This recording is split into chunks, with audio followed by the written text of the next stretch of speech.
ನಮಸ್ಕಾರ ನಮಸ್ಕಾರ ಎಲ್ರಿಗೂ. ಈ ತಿಂಗಳು 3 ಜನ ಕವಿಗಳು. ಮೊದಲನೇದಾಗಿ ಪೂತಿ ನರಸಿಂಹಾಚಾರ್ಯರು, ಕನ್ನಡ ಕಾವ್ಯಶ್ರೀಯ ವೈರಮುಡಿ ವಜ್ರ ಕಿರೀಟ ಅಂತ ಅವ್ರನ್ನ ನಾ ಕರಿತೀನಿ. ಯಾಕಂತ ಹೇಳಿದ್ರೆ ಪೂತಿ ನರಸಿಂಹಾಚಾರ್ಯರು 7ನೇ ತಾರೀಕು ಮಾರ್ಚ್ 1905ರಲ್ಲಿ ಮಂಡ್ಯ ಜಿಲ್ಲೆ ಮೇಲ್ಕೋಟೆನಲ್ಲಿ ಜನಿಸಿದ್ರು. ಇವರು ಪುರೋಹಿತ ತಿರುನಾರಾಯಣ ನರಸಿಂಹಾಚಾರ್ ಬಹಳ ಸಂಪ್ರದಾಯಸ್ಥರು. ಸೈನಿಕ ಇಲಾಖೆಯಲ್ಲಿ, ವಿಶ್ವಕೋಶ ಭಾಷಾಂತರದಲ್ಲಿ, ಕನ್ನಡ ಇಂಗ್ಲಿಷ್ ನಿಘಂಟು ಸಂಪಾದಕತ್ವದಲ್ಲಿ ಸೇವೆ ಸಲ್ಲಿಸಿದ್ದಾರೆ. ರಾಜ್ಯ ಮತ್ತು ಕೇಂದ್ರ ಅಕಾಡೆಮಿ ಪ್ರಶಸ್ತಿ ಇವರಿಗೆ ದೊರೆತಿದೆ. ಮೈಸೂರು ವಿಶ್ವವಿದ್ಯಾನಿಲಯದ ಗೌರವ ಡಾಕ್ಟರೇಟ್ ಇವರಿಗೆ ದೊರೆತಿದೆ. ನೀರಿನೊಡನೆ ಸೆಣಸಿ ಮೀನು ಬದುಕಬಲ್ಲದೆ, ದೇಹದೊಡನೆ ಸೆಣಸುತ್ತಾತ್ಮ ನೆಲಸಬಲ್ಲದೆ. ಇದು ಅವರ ಕಾವ್ಯ. ಕಾವ್ಯ, ನಾಟಕ, ಕಥೆ, ಪ್ರಬಂಧ, ವಿಮರ್ಶೆ, ಅನುವಾದ. ಇವರ ಅಹಲ್ಯೆ, ಗೋಕುಲ ನಿರ್ಮಾಣ ಅತಿ ಪ್ರಸಿದ್ಧ. ಸದ್ದು ಗದ್ದಲವಿಲ್ಲದ ಸಾಧಕರು ಇವರು. ಸುಮಾರು ಜನಕ್ಕೆ ಅವರ ಹೆಸರೇ ಗೊತ್ತಿಲ್ಲದೆ ಇರ್ಬೋದು, ಅವರ ಕೃತಿಗಳನ್ನ ಓದಿಲ್ದೇ ಇರ್ಬೋದು. ಅಂಥವ್ರು ಅವ್ರನ್ನ ಪರಿಚಯಿಸೋದು ಅವರ ಆಡಿಸು ಕೃಷ್ಣನ ಕೊಳಲಿನ ಕರೆ. ಇದನ್ನ ಹೊಸಪೇಟೆಯ ಶ್ರೀಮತಿ ವತ್ಸಲಾ ಅಶ್ವಥ್ ರವರು ಹೇಳಬೇಕಾಗಿ ವಿನಂತಿ.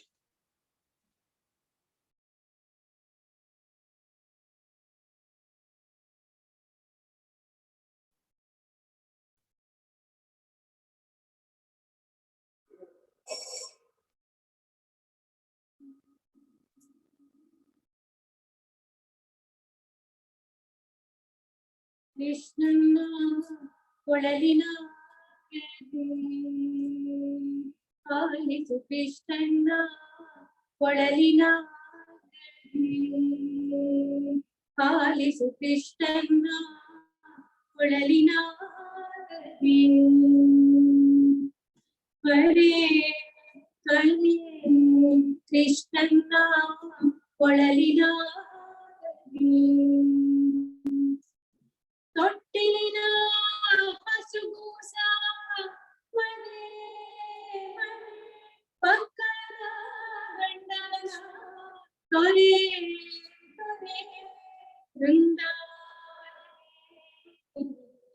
ತ್ವರೆ ತ್ವರೆ ಕೊಳಲಿನ ಆಲಿಸು, ಕೃಷ್ಣನ ಕೊಳಲಿನ ಮುತ್ತಿನ ಕುಪ್ಪಸಮರಳೋಲೆ, ಮಲ್ಲಿಗೆ ಜಾಜಿ ಮುಡಿಮಾಲೆ, ಹೆಜ್ಜೆಯಲ್ಲೇ ಮುರುಗಿ ಜಯವಿಲ್ಲೆ, ಮರೆತೇ ಬಂದೆವೆ ಮನೆಯಲ್ಲೇ ಸಖಿ, ಕೃಷ್ಣನ ಕೊಳಲಿನ ಆಲಿಸು, ಕೃಷ್ಣನ ಕೊಳಲಿನ ಹೊತ್ತಾರೆ ಒಣಗಿದ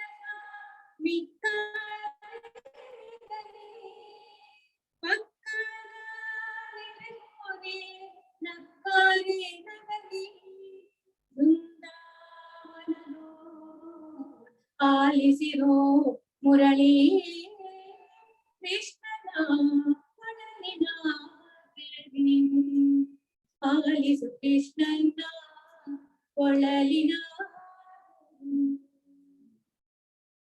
ನೇಸರ ಕಿರಣ ಆಗಸದಿರುಳ ಕೊರಳಿಸುವ ರೀತಿ, ಮುರಳೀಧರನ ಮುರಳಿ ಮಾಯನೆ ಮನ ಬಿಟ್ಟಿದ ಗೀತೆ, ಇನ್ನಾಯಿತೆ ಪ್ರೀತಿ, ಇನ್ನಾಯಿತೆ ಪ್ರೀತಿ, ಕೃಷ್ಣನ ಕೊಳಲಿನ ಆಲಿಸು, ಕೃಷ್ಣನ ಕೊಳಲಿನ.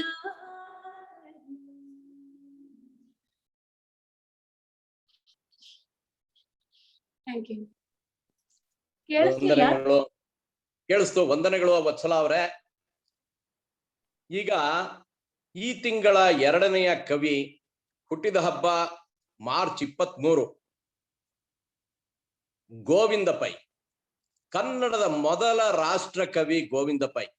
ಇವರು Kannada, Konkani, Gujarati, Tulu, Marathi, Malayalam, Ardhamagadhi, Telugu, Tamil, Sanskrit, Hindi, Urdu, Bangali, Prakrit, Pali, English, Greek, French, Persian, ಜಪಾನಿ, ಇಟಾಲಿ 23 ಭಾಷೆಗಳನ್ನ ತಿಳಿದ ವಿದ್ವಾಂಸರಾಗಿದ್ರು. ಅಂಥವರು ಕನ್ನಡದ ಮೊದಲ ರಾಷ್ಟ್ರಕವಿ ಅಂದ್ರೆ ನಮ್ಗೆಲ್ಲ ಹೆಮ್ಮೆ ಆಗತ್ತೆ. ಅವರನ್ನ ಇವತ್ತು ಸ್ಮರಿಸ್ಬೇಕು. ಇವರ ಗದ್ಯ ಲೇಖನನೇ 353 ಇದೆ. 34ನೇ ಸಾಹಿತ್ಯ ಸಮ್ಮೇಳನದಲ್ಲಿ ಇವರು ಅಧ್ಯಕ್ಷರಾಗಿದ್ರು. ಡಾಕ್ಟರ್ ಕಾಕಾ ಕಾಲೇಲ್ಕರ್ ಅವ್ರಿಗೆ ಇವರು ಒಂದು ಬೆತ್ತ ನೀಡಿದ್ರು. ಆ ಬೆತ್ತನ್ನ ಅವರು ಗಾಂಧೀಜಿ ಅವರಿಗೆ ನೀಡಿದ್ರು. ಗಾಂಧೀಜಿ ಅವರು ಅದನ್ನ ದಂಡಿ ಯಾತ್ರೆಯಲ್ಲಿ ಊರುಗೋಲಾಗಿ ಹಿಡ್ಕೊಂಡಿದ್ರು. ಅದು ಇವತ್ತಿಗೂ ಗಾಂಧಿ ವಸ್ತು ಸಂಗ್ರಹಾಲಯ ನವದೆಹಲಿನಲ್ಲಿ ಇದೆ. ಅದು ಎಲ್ರಿಗೂ ಗಾಂಧಿ ಅವರ ಕೋಲಾಗಿರ್ಬಹುದು, ಆದ್ರೆ ನಮ್ಮ ಕನ್ನಡಿಗರಿಗೆ ಅದು ಗೋವಿಂದ ಪೈ ನೀಡಿದ ಕೋಲು ಅಂತ ಅನ್ಸತ್ತೆ. ಇವರ ಕವನ ಎಲ್ಲರೂ ಕೇಳಿರೋ ಅಂಥದ್ದು ಅಂದ್ರೆ ತಾಯೆ ಬಾರ ಮಗವ ತೋರ ಕನ್ನಡಿಗರ ಮಾತೆಯೇ. ಇದು ಚಲನಚಿತ್ರದಲ್ಲೂ ಇದೆ. ಕನ್ನಡಿಗರ ಹೆಮ್ಮೆ, ನಮ್ಮ ಮೊದಲ ರಾಷ್ಟ್ರಕವಿ 1883 ಮಾರ್ಚ್ 23ರಲ್ಲಿ ಜನಿಸಿದ ಗೋವಿಂದ ಪೈ ಅವರನ್ನ ನಾವೆಲ್ಲ ನೆನಪಿಸ್ಕೊಳ್ಳೋಣ.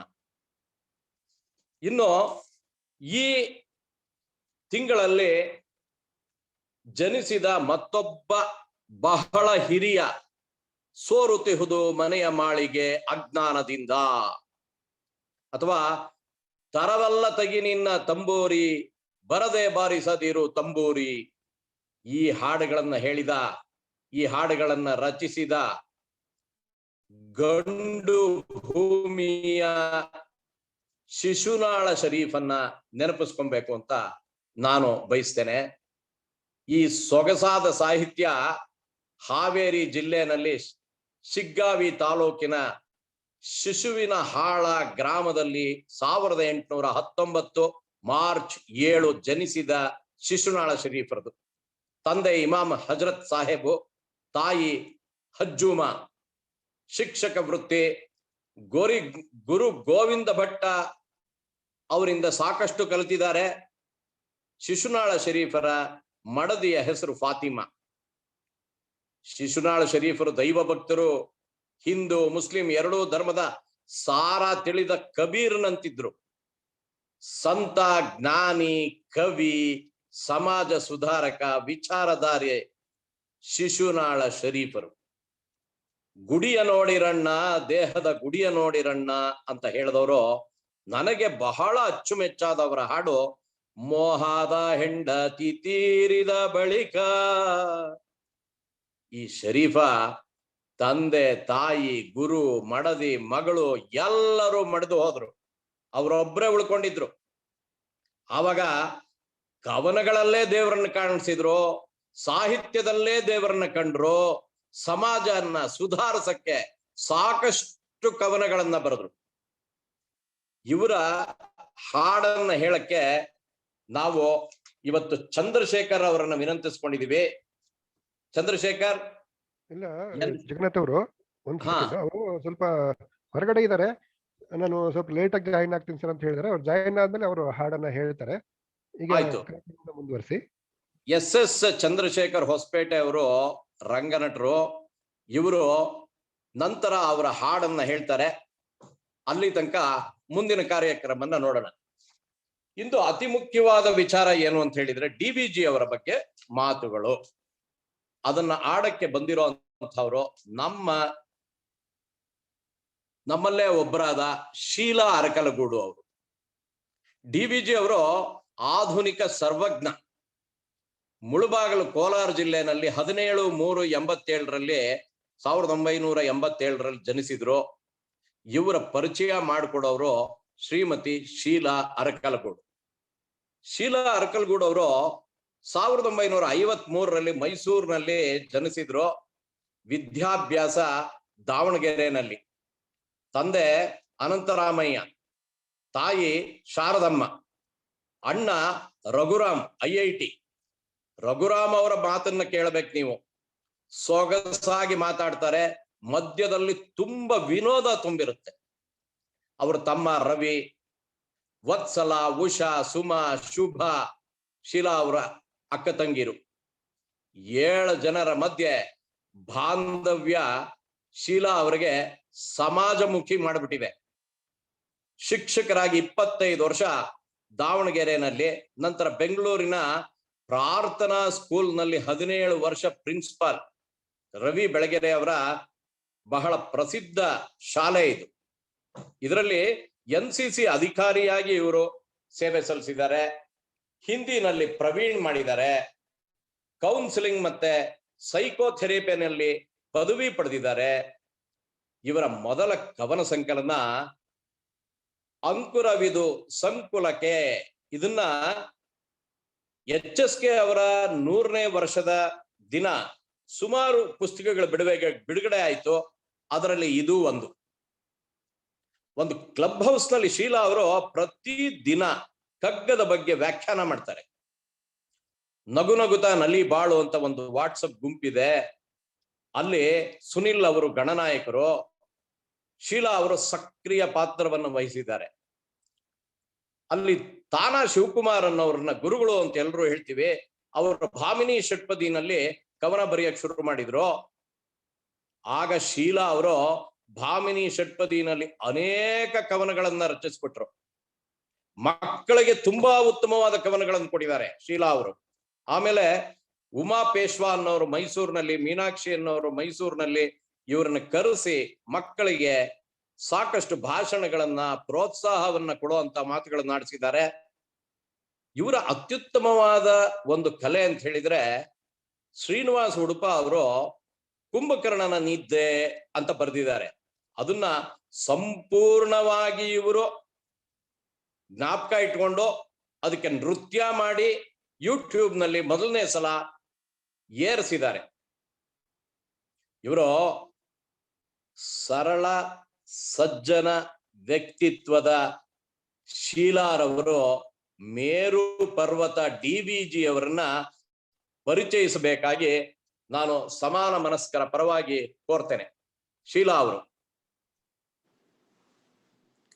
ಎಲ್ರಿಗೂ ನಮಸ್ಕಾರ.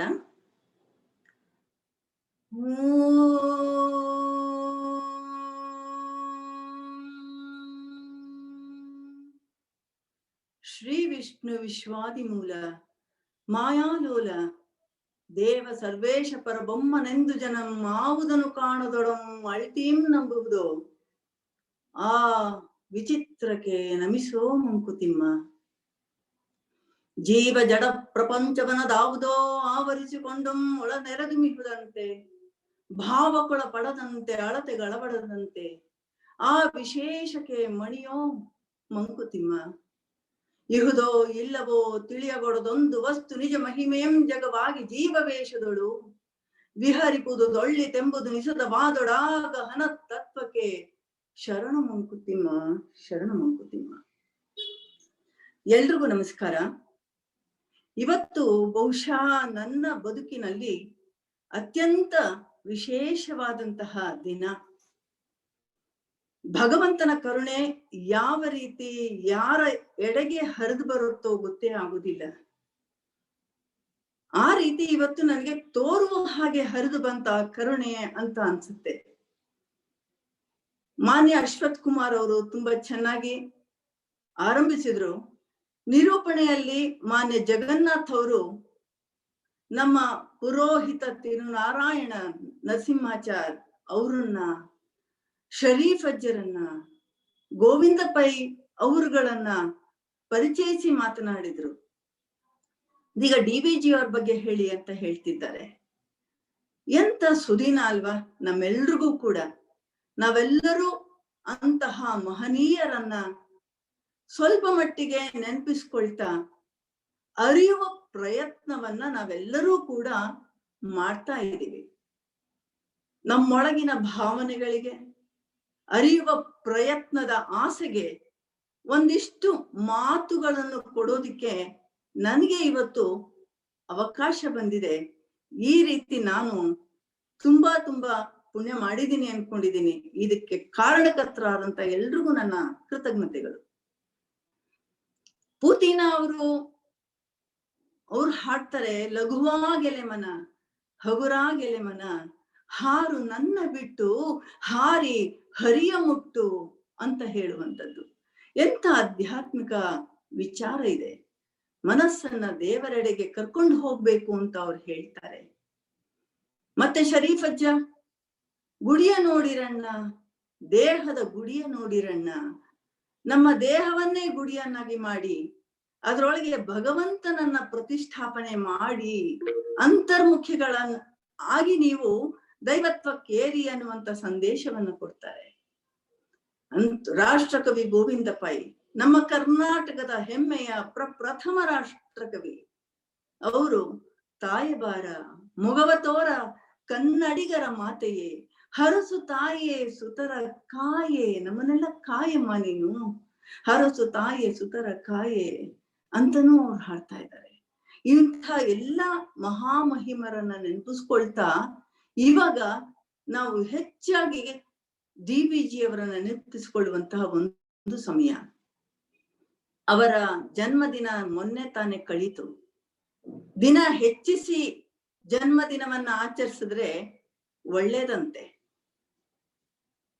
ಆಚರಿಸ್ಕೊಳ್ಳೋರು ಅವ್ರಾದ್ರೂ ಕೂಡ ಅವ್ರ ಒಳಿತಂತೂ ಬಿಟ್ಟಿದ್ದೆ, ಆದ್ರೆ ಅವ್ರ ಮೂಲಕ ನಾವು ನಮ್ಮ ಒಳಿತನ್ನು ಕಂಡುಕೊಳ್ಳುವಂತಹ ಪ್ರಯತ್ನವನ್ನ ನಾವಿವಾಗ ಎಲ್ಲರೂ ಮಾಡ್ತಾ ಇದ್ದೀವಿ. ದೇವನಹಳ್ಳಿ ವೆಂಕಟ ರಮಣಯ್ಯ ಗುಂಡಪ್ಪ, ಇವರ ಮುತ್ತಾತ ಕೂಡ ಗುಂಡಪ್ಪ ಅಂತಲೇ ಆಗಿದ್ದವರು. ಅವರಿದ್ರು ದೇವನಹಳ್ಳಿಯಲ್ಲಿ ನೋಡಿ. ಹಾಗೆ ಮುತ್ತಾತ ಇದ್ದಂತ ಊರನ್ನು ಕೂಡ ನೆನಪಿಸ್ಕೊಂಡು ಅವರು DVG ಅಂತ ಕೊಳ್ತಾರೆ. ನಾವು ಹಿರಿಯರಿಲ್ಲದೆ ನಾವಿಲ್ಲ, ಅವರಿಂದಾನೇ ಹರಿದು ಬಂದಿರತ್ತೆ. ಎಲ್ಲೋ ಆ ಒಳ ಭೂಮಿಯಿಂದ ಝರಿಯ ನೀರು ಹರಿದು ಬರುವಂತೆ ಆ ಸಂಸ್ಕಾರಗಳು ಇವರಿಗೆ ಹರಿದು ಬಂದಿದೆ. ಅದು ದೊಡ್ಡದಾಗಿ ಚಿಮ್ಮಿ ನಿಂತಿದೆ ಇವರ ಬದುಕಿನಲ್ಲಿ ಅಂತ ನನ್ಗನ್ಸತ್ತೆ. ಆ ದೇವನಹಳ್ಳಿಯಿಂದ ಅವ್ರು ಅಲ್ಲಿ ಉಳಿಯೋದಿಲ್ಲ, ಮುಳುಬಾಗ್ಲಿಗೆ ಬರ್ತಾರೆ. ಆ ಕಾಲದಲ್ಲಿ ಬ್ರಿಟಿಷರ ಆಳ್ವಿಕೆ ಇತ್ತು. ಆ ಸೇನೆ ಮದ್ರಾಸ್ನಿಂದ ಬೆಂಗಳೂರಿಗೆ ಬರ್ಬೇಕಾದ್ರೆ ಮಧ್ಯದಲ್ಲಿ ಒಂದು ತಾಣ ಬೇಕಾಗಿರುತ್ತೆ, ನಿಲ್ಗಡೆಯ ತಾಣ. ಅದು ಮುಳುಬಾಗ್ಲಾಗಿರ್ಬೇಕು ಅಂತ ಬಯಸ್ತಾರೆ. ಅಲ್ಲಿ ಅವ್ರಿಗೆ ಎಲ್ಲ ವ್ಯವಸ್ಥೆಯನ್ನ ಮಾಡ್ಕೊಡೋದಿಕ್ಕೊಬ್ರು ಬೇಕಾಗಿರತ್ತೆ. ಅದಕ್ಕೋಸ್ಕರ ನೇಮಿಸ್ತಾರೆ ಈ ನಮ್ಮ ಗುಂಡಪ್ಪನವರ ಮುತ್ತಾತ ಗುಂಡಪ್ಪ ಅವರನ್ನ. ಅಲ್ಲಿಂದ ಇವರೆಲ್ಲರೂ ಕೂಡ ಅವ್ರ ಮಗ ಶೇಷಗಿರಿ ಇರ್ಬೋದು, ಅಥವಾ ಅವ್ರ ಮಗನಾದಂತ ಅಂದ್ರೆ ಗುಂಡಪ್ಪನವರ ತಂದೆ ಆದಂತ ಶ್ರೀಯುತ ವೆಂಕಟರಮಣಯ್ಯ ಆಗಿರ್ಬೋದು, ಅವರೆಲ್ಲರೂ ಕೂಡ ಅಲ್ಲೇ ಬೆಳಿತಾರೆ, ಅಲ್ಲೇನೆ ಮುಂದುವರಿತಾ ಹೋಗುತ್ತೆ. ಹಾಗಾಗಿ ಇವತ್ತು ಮುಳುಬಾಗ್ಲೇನೆ ಅವರ ಊರು ಅಂತ ಹೇಳಿದ್ರೆ ತಪ್ಪಾಗ್ಲಿಕ್ಕಿಲ್ಲ. DVG ಅವರೇ ಹೇಳ್ಕೊಳ್ತಾರೆ, ಅವರ ಹಿರಿಯರು ಯಾರು ತುಂಬಾ ಹೆಸರು ಮಾಡ್ದವ್ರಲ್ಲ. ಸಾಹಿತ್ಯ ಕ್ಷೇತ್ರವೇ ಆಗ್ಲಿ ಮತ್ಯಾವುದೇ ಕ್ಷೇತ್ರವಾಗ್ಲಿ ತುಂಬಾ ದೊಡ್ಡ ಹೆಸರು ಮಾಡ್ದವ್ರಲ್ಲ. ಅವರೆಲ್ಲ ಸಾಮಾನ್ಯ ಜೀವನವನ್ನ ನಡೆಸ್ತೋರು, ಸಾಮಾನ್ಯ ಜೀವಿಗಳು ಅಂತಾನೆ ಹೇಳ್ತಾರೆ. ಆದ್ರೆ ಹಾಗೆ ಹೇಳ್ತಾನೆ, ಆದ್ರೆ ಈ ಸಾಮಾನ್ಯ ಜೀವಿಗಳು ಹೇಗಿದ್ರಪ್ಪ ಅಂದ್ರೆ ಜೀವನೋತ್ಸಾಹವನ್ನ, ಮೌಲ್ಯಗಳನ್ನ ತಾವು ಬಿತ್ತುತ್ತಾ ಬಂದ್ರು. ಎಲ್ಲ ಕಡೆ ತಾವು ಅವರು ಬಿತ್ತುತ್ತಾ ಬಂದ್ರು ಅಂತಾನು ಕೂಡ ಹೇಳ್ತಾರೆ. ಸಾಮಾನ್ಯರೇನಿದಾರಲ್ಲ ಅವರು ನಿಜಕ್ಕೂ ಬದುಕಿನಲ್ಲಿ ಖಂಡಿತ ಸಾಮಾನ್ಯರಲ್ಲ. ಸಾಮಾನ್ಯರಲ್ಲಿ ಎಷ್ಟೋ ವಿಷಯಗಳು ಅಸಾಮಾನ್ಯ ಗುಣವನ್ನ ಹೊಂದಿರುತ್ತಾರೆ. ಅದನ್ನ ಗುರುತಿಸುವ ಕಲೆ ನಮ್ಗಿಲ್ದೆ ಹೋದ್ರೆ ನಾವು ಕೇವಲ ಹಣದಿಂದ ಅಧಿಕಾರದಿಂದ ಜನಗಳನ್ನ ಗುರುತಿಸೋರಾದ್ರೆ ಆವಾಗ ನಾವು ಅವ್ರನ್ನ ಸಾಮಾನ್ಯರು ಅಂದ್ಬಿಡ್ತೀವಿ.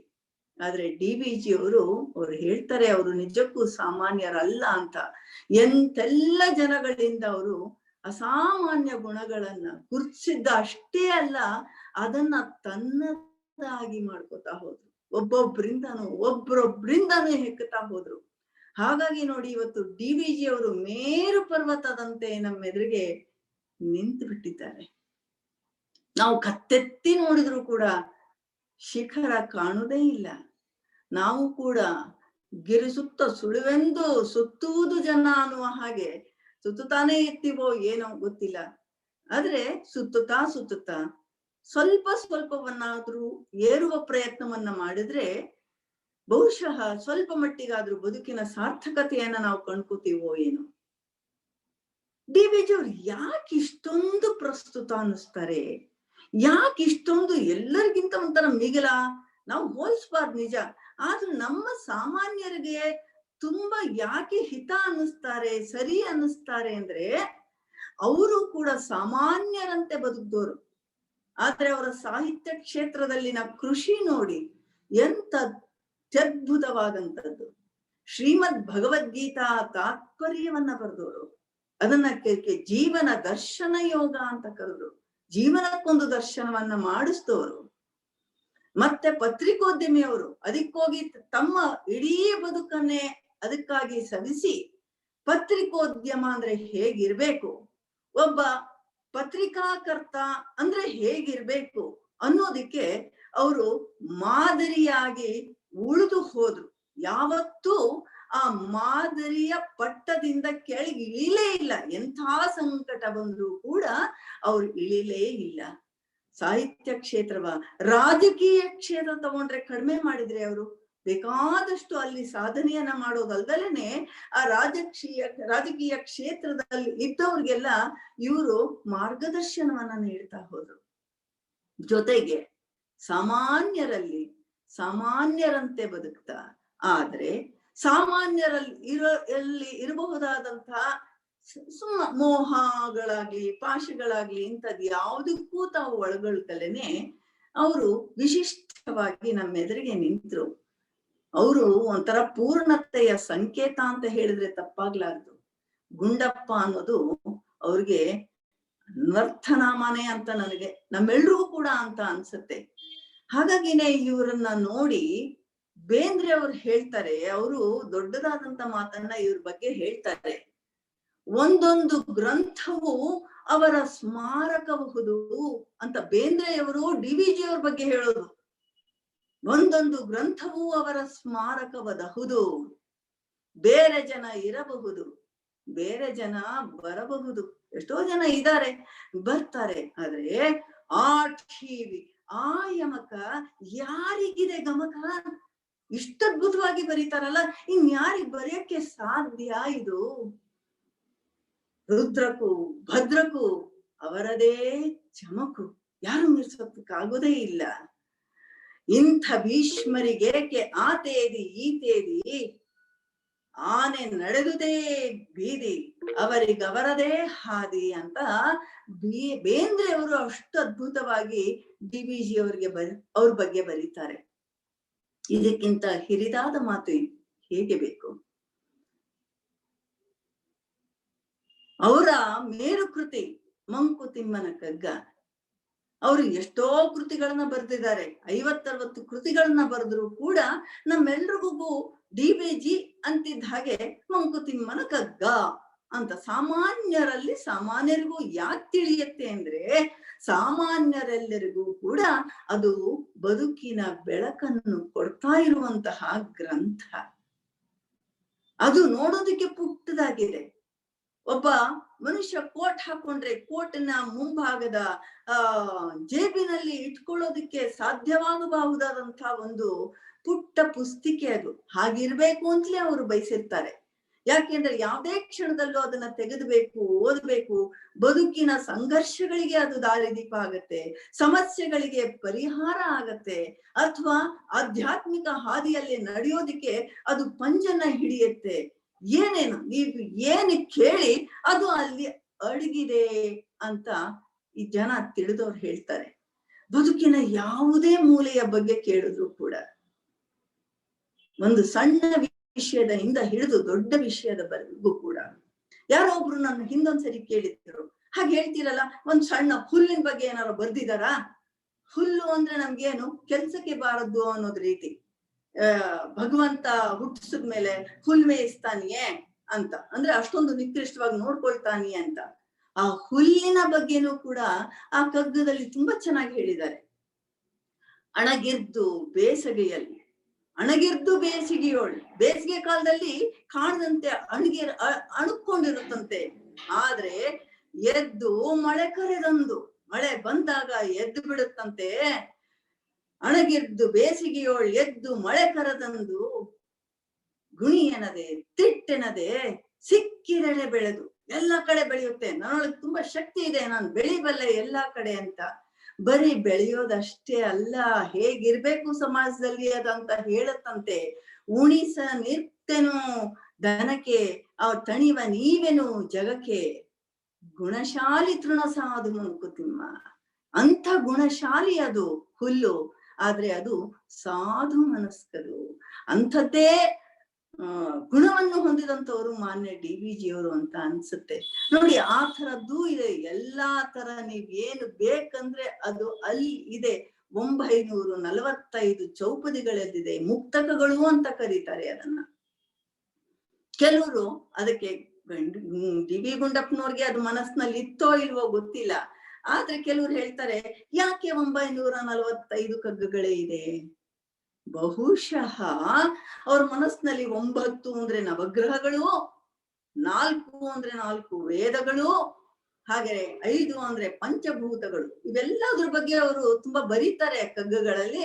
ಅದಿರ್ಬಹುದಾ ಅಂತ ಕೆಲವರು ವ್ಯಾಖ್ಯಾನ ಮಾಡಿದ್ರೆ, ಇನ್ ಕೆಲವ್ರು ಅಂತಾರೆ ಇಲ್ಲ ಇಲ್ಲ, ಇದು ಇನ್ನೂ ಒಂದ್ ಅರ್ಥನೂ ಇರ್ಬೋದು.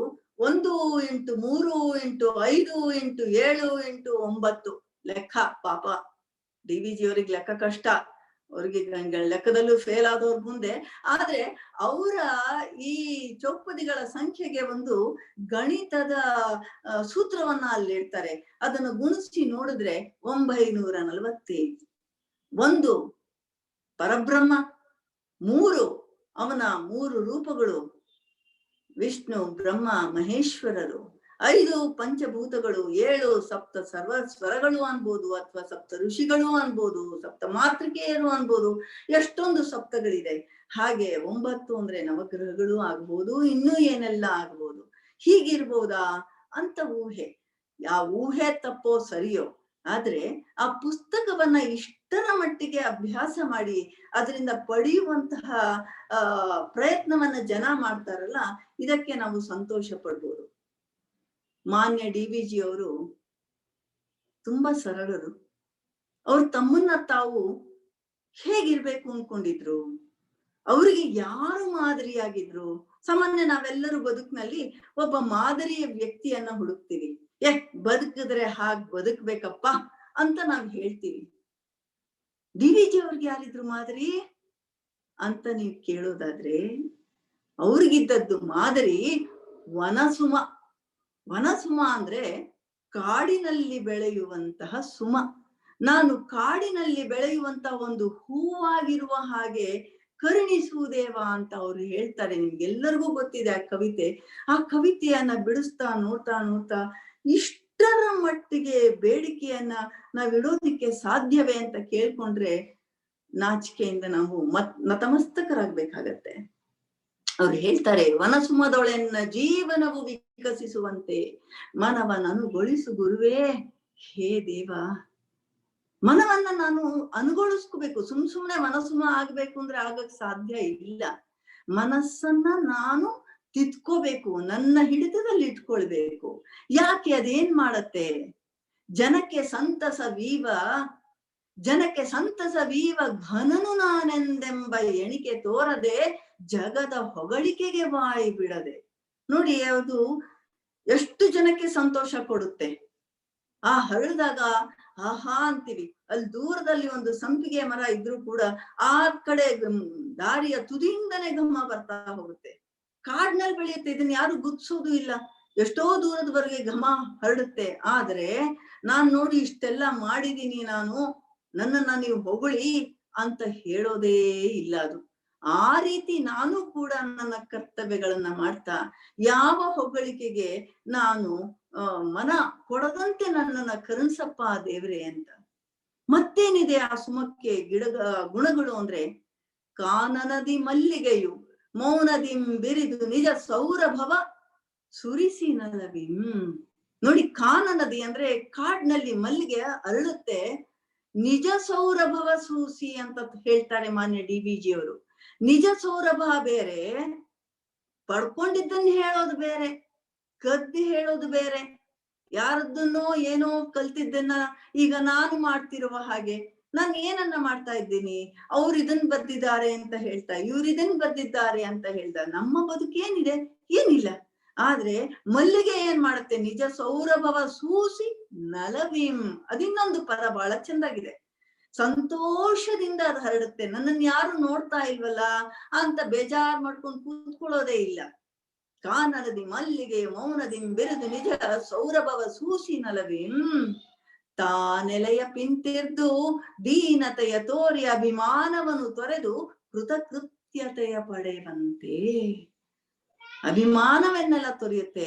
ನಾನು ಕೃತಾರ್ಥನಾದೆ ನಾನು ಅಂತ ಅನ್ಕೊಳ್ಳುತ್ತಲ್ಲ, ಆ ರೀತಿ ನನ್ನ ಬದುಕಾಗಿರ್ಲಿ ಅಂತ ಮತ್ತೊಮ್ಮೆ ಕೇಳ್ಕೊಳ್ಳುತ್ತೆ.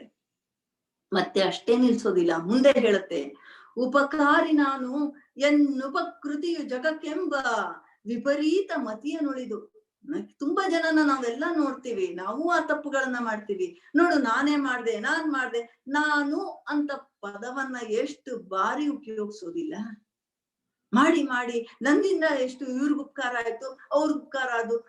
ನಮ್ಮ ಅಂತರಂಗವನ್ನ ನಾವು ನೋಡ್ಕೊಳ್ಳೋದೇ ಇಲ್ಲ, ಮಾತನ್ನ ಕೇಳಿಸ್ಕೊಳ್ಳೋದೇ ಇಲ್ಲ. ಬೇಡ ಬೇಡ ಅದ್ ಮಾಡ್ಬೇಡ ಅಂದ್ರೂ ಕೂಡ ಅದೇ ಮಾಡ್ತೀವಿ.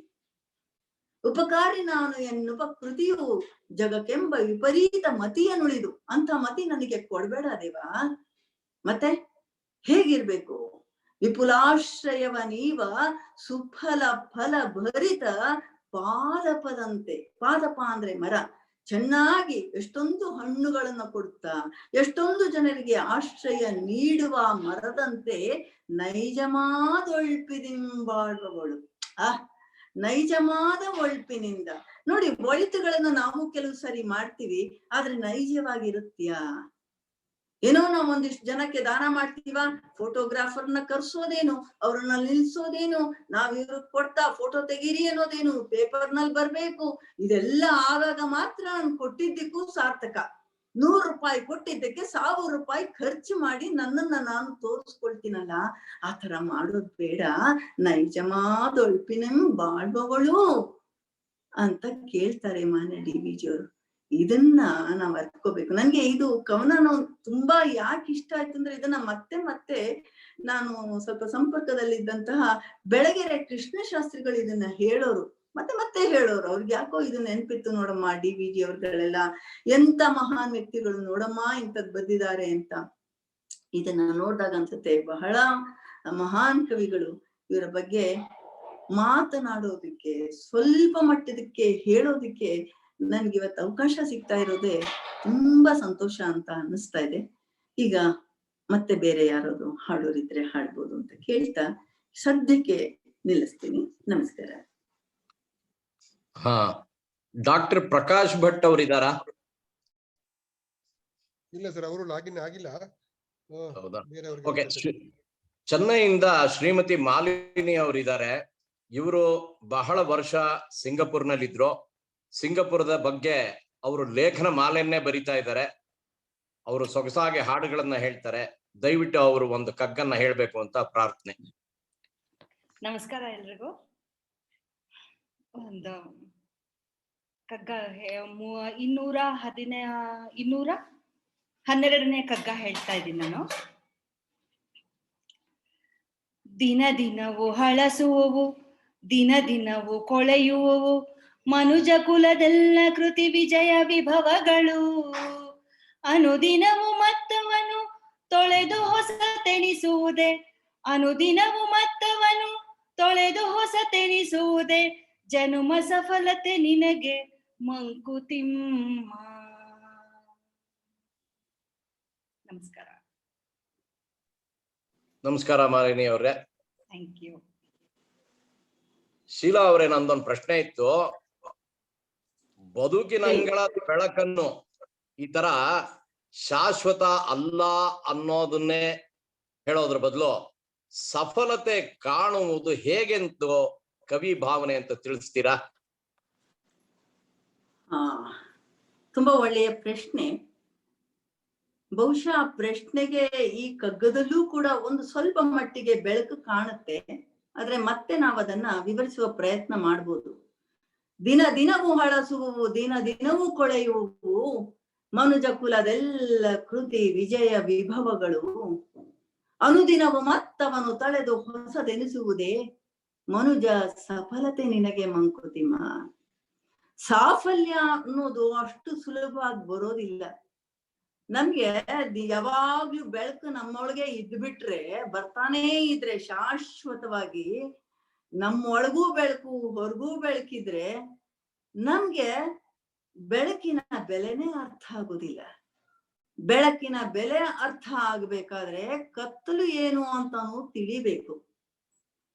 ಆಗ ಮಾತ್ರ ಬೆಳಕಿನ ಬೆಲೆ ಗೊತ್ತಾಗತ್ತೆ.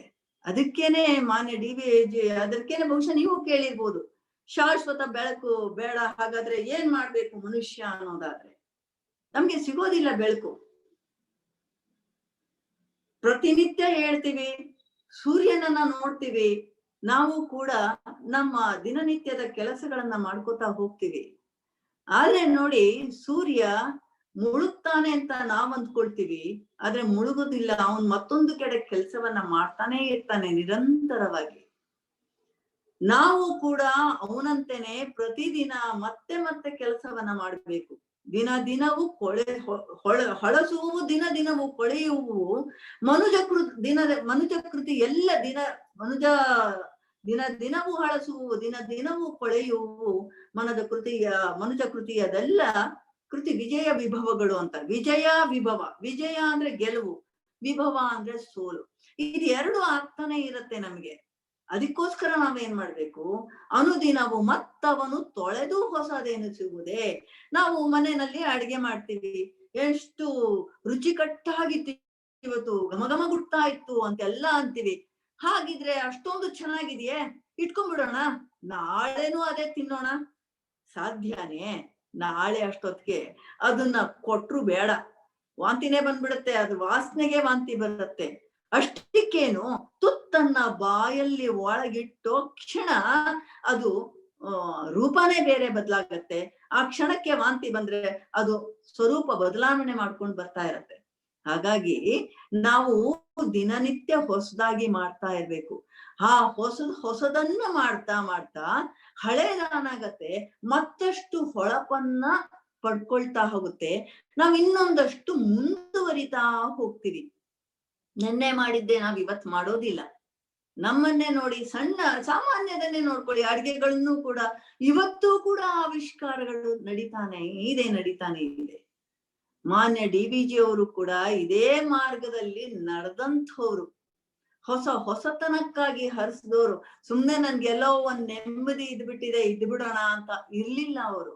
ಹೊಸದನ್ನ, ಆದ್ರೆ ಮೌಲ್ಯಯುತವಾದದ್ದನ್ನ ತಾವು ಬೆಳೆಸ್ಕೋತಾನೆ ಹೋದ್ರು. ಅವ್ರದ್ದು ಗುಣ ನೂತ್ನತೆಯ, ಪೂರ್ಣತೆಯ, ಅನ್ಯೂನ್ಯತೆಯ ಗಳಿಪ, ಯತ್ನವೇ ಪೌರುಷ ಪ್ರಗತಿ, ಅದೇ ಪ್ರಕೃತಿ ಅಂತಾನೆ ಬರೀತಾರೆ.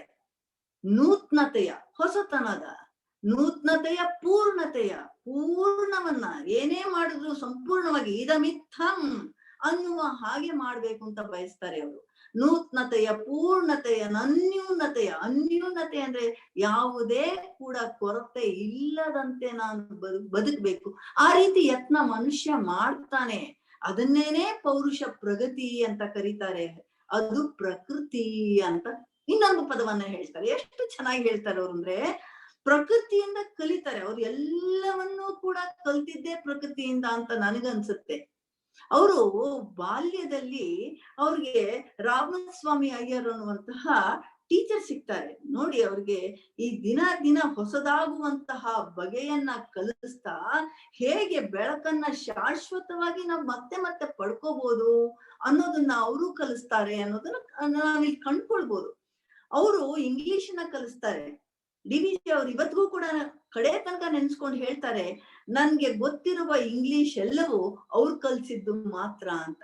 ಇನ್ನೊಬ್ರು ರಾಮದಾಸಪ್ಪ ಅಂತ ಇರ್ತಾರೆ, ಅವರು ಕೂಡ ಇವರಿಂದ ಪೇಪರ್ಗಳನ್ನ ಓದಿಸ್ತಾ ಇರ್ತಾರೆ, ಮಾಡ್ತಾ ಇರ್ತಾರೆ, ಬೇರೆ ಬೇರೆ ಗ್ರಂಥಗಳನ್ನ ಓದಿಸ್ತಾ ಇರ್ತಾರೆ. ತುಂಬಾ ಚಿಕ್ಕ ವಯಸ್ಸಿನಲ್ಲಿ, ದೊಡ್ಡ ವಯಸ್ಸಲ್ಲ, 8-10 ವರ್ಷ ವಯಸ್ಸುಗಳಲ್ಲೇ ಇದನ್ನೆಲ್ಲ ಮಾಡ್ತಾ ಇರ್ತಾರೆ. ಆದ್ರೆ ರಾಮಸ್ವಾಮಯ್ಯರ್ ಅವರು ಕೇವಲ ಇಂಗ್ಲಿಷ್ ಭಾಷೆಯನ್ನ ಅಷ್ಟೇ ಕಲಿಸೋದಿಲ್ಲ, ಅವರು ಮಕ್ಕಳನ್ನೆಲ್ಲ ಕರ್ಕೊಂಡು ಹೊರಗಡೆ ಹೋಗೋರಂತೆ.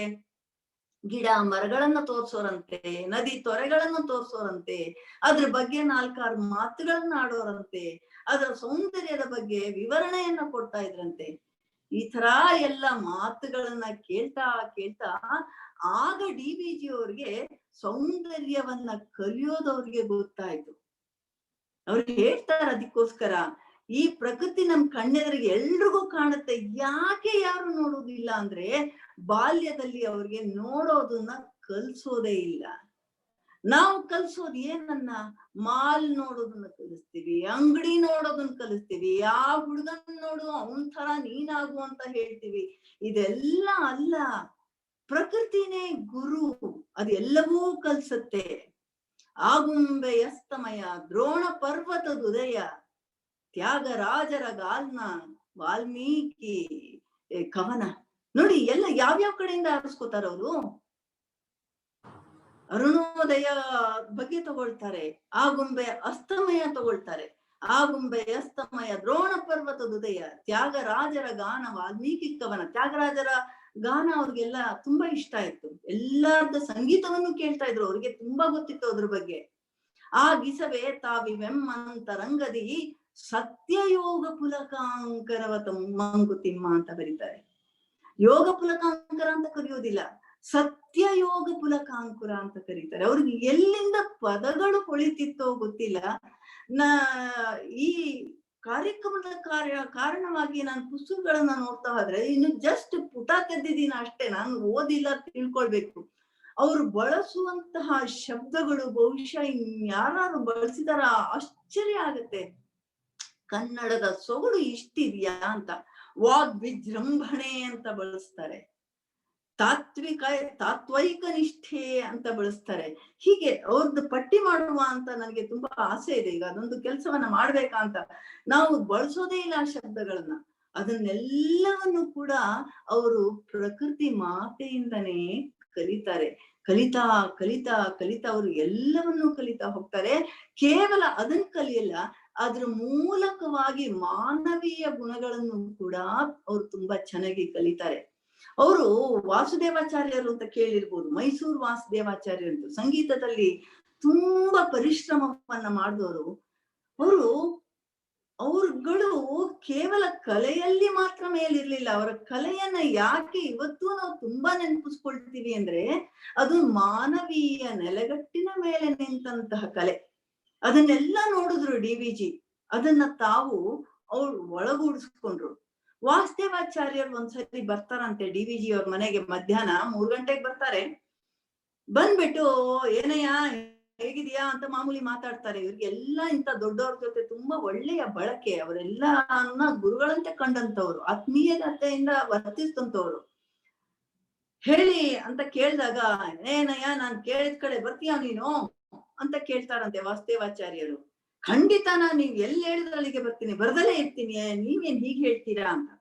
ಸರಿಯಯ್ಯ, ಹಾಗಾದ್ರೆ ರಾತ್ರಿ ಅಲ್ಲಿ ಒಂದ್ ಕಡೆಗೆ ಚಿಕ್ಕಪೇಟೆ ಹತ್ರ ಬಾ, ನೀನ್ ಒಂದ್ ಸ್ಥಳಕ್ಕೆ 9 ಗಂಟೆ ಅಷ್ಟೊತ್ತಿಗೆ ರಾತ್ರಿ ಬರ್ಬೇಕಪ್ಪ, ಚಿಕ್ಕಪೇಟೆ ಅಂತ ಸಂದಿಗೊಂದಿಗಳಲ್ಲಿ ಬರ್ತೀಯೋ ಅಂತ ಹೇಳಿದಾಗ, ನೀವ್ ಹೇಳಿದ್ಮೇಲೆ ಬರ್ದಲೇ ಇರ್ತೀನಿ ಅಂತ ಹೇಳ್ತಾರಂತೆ.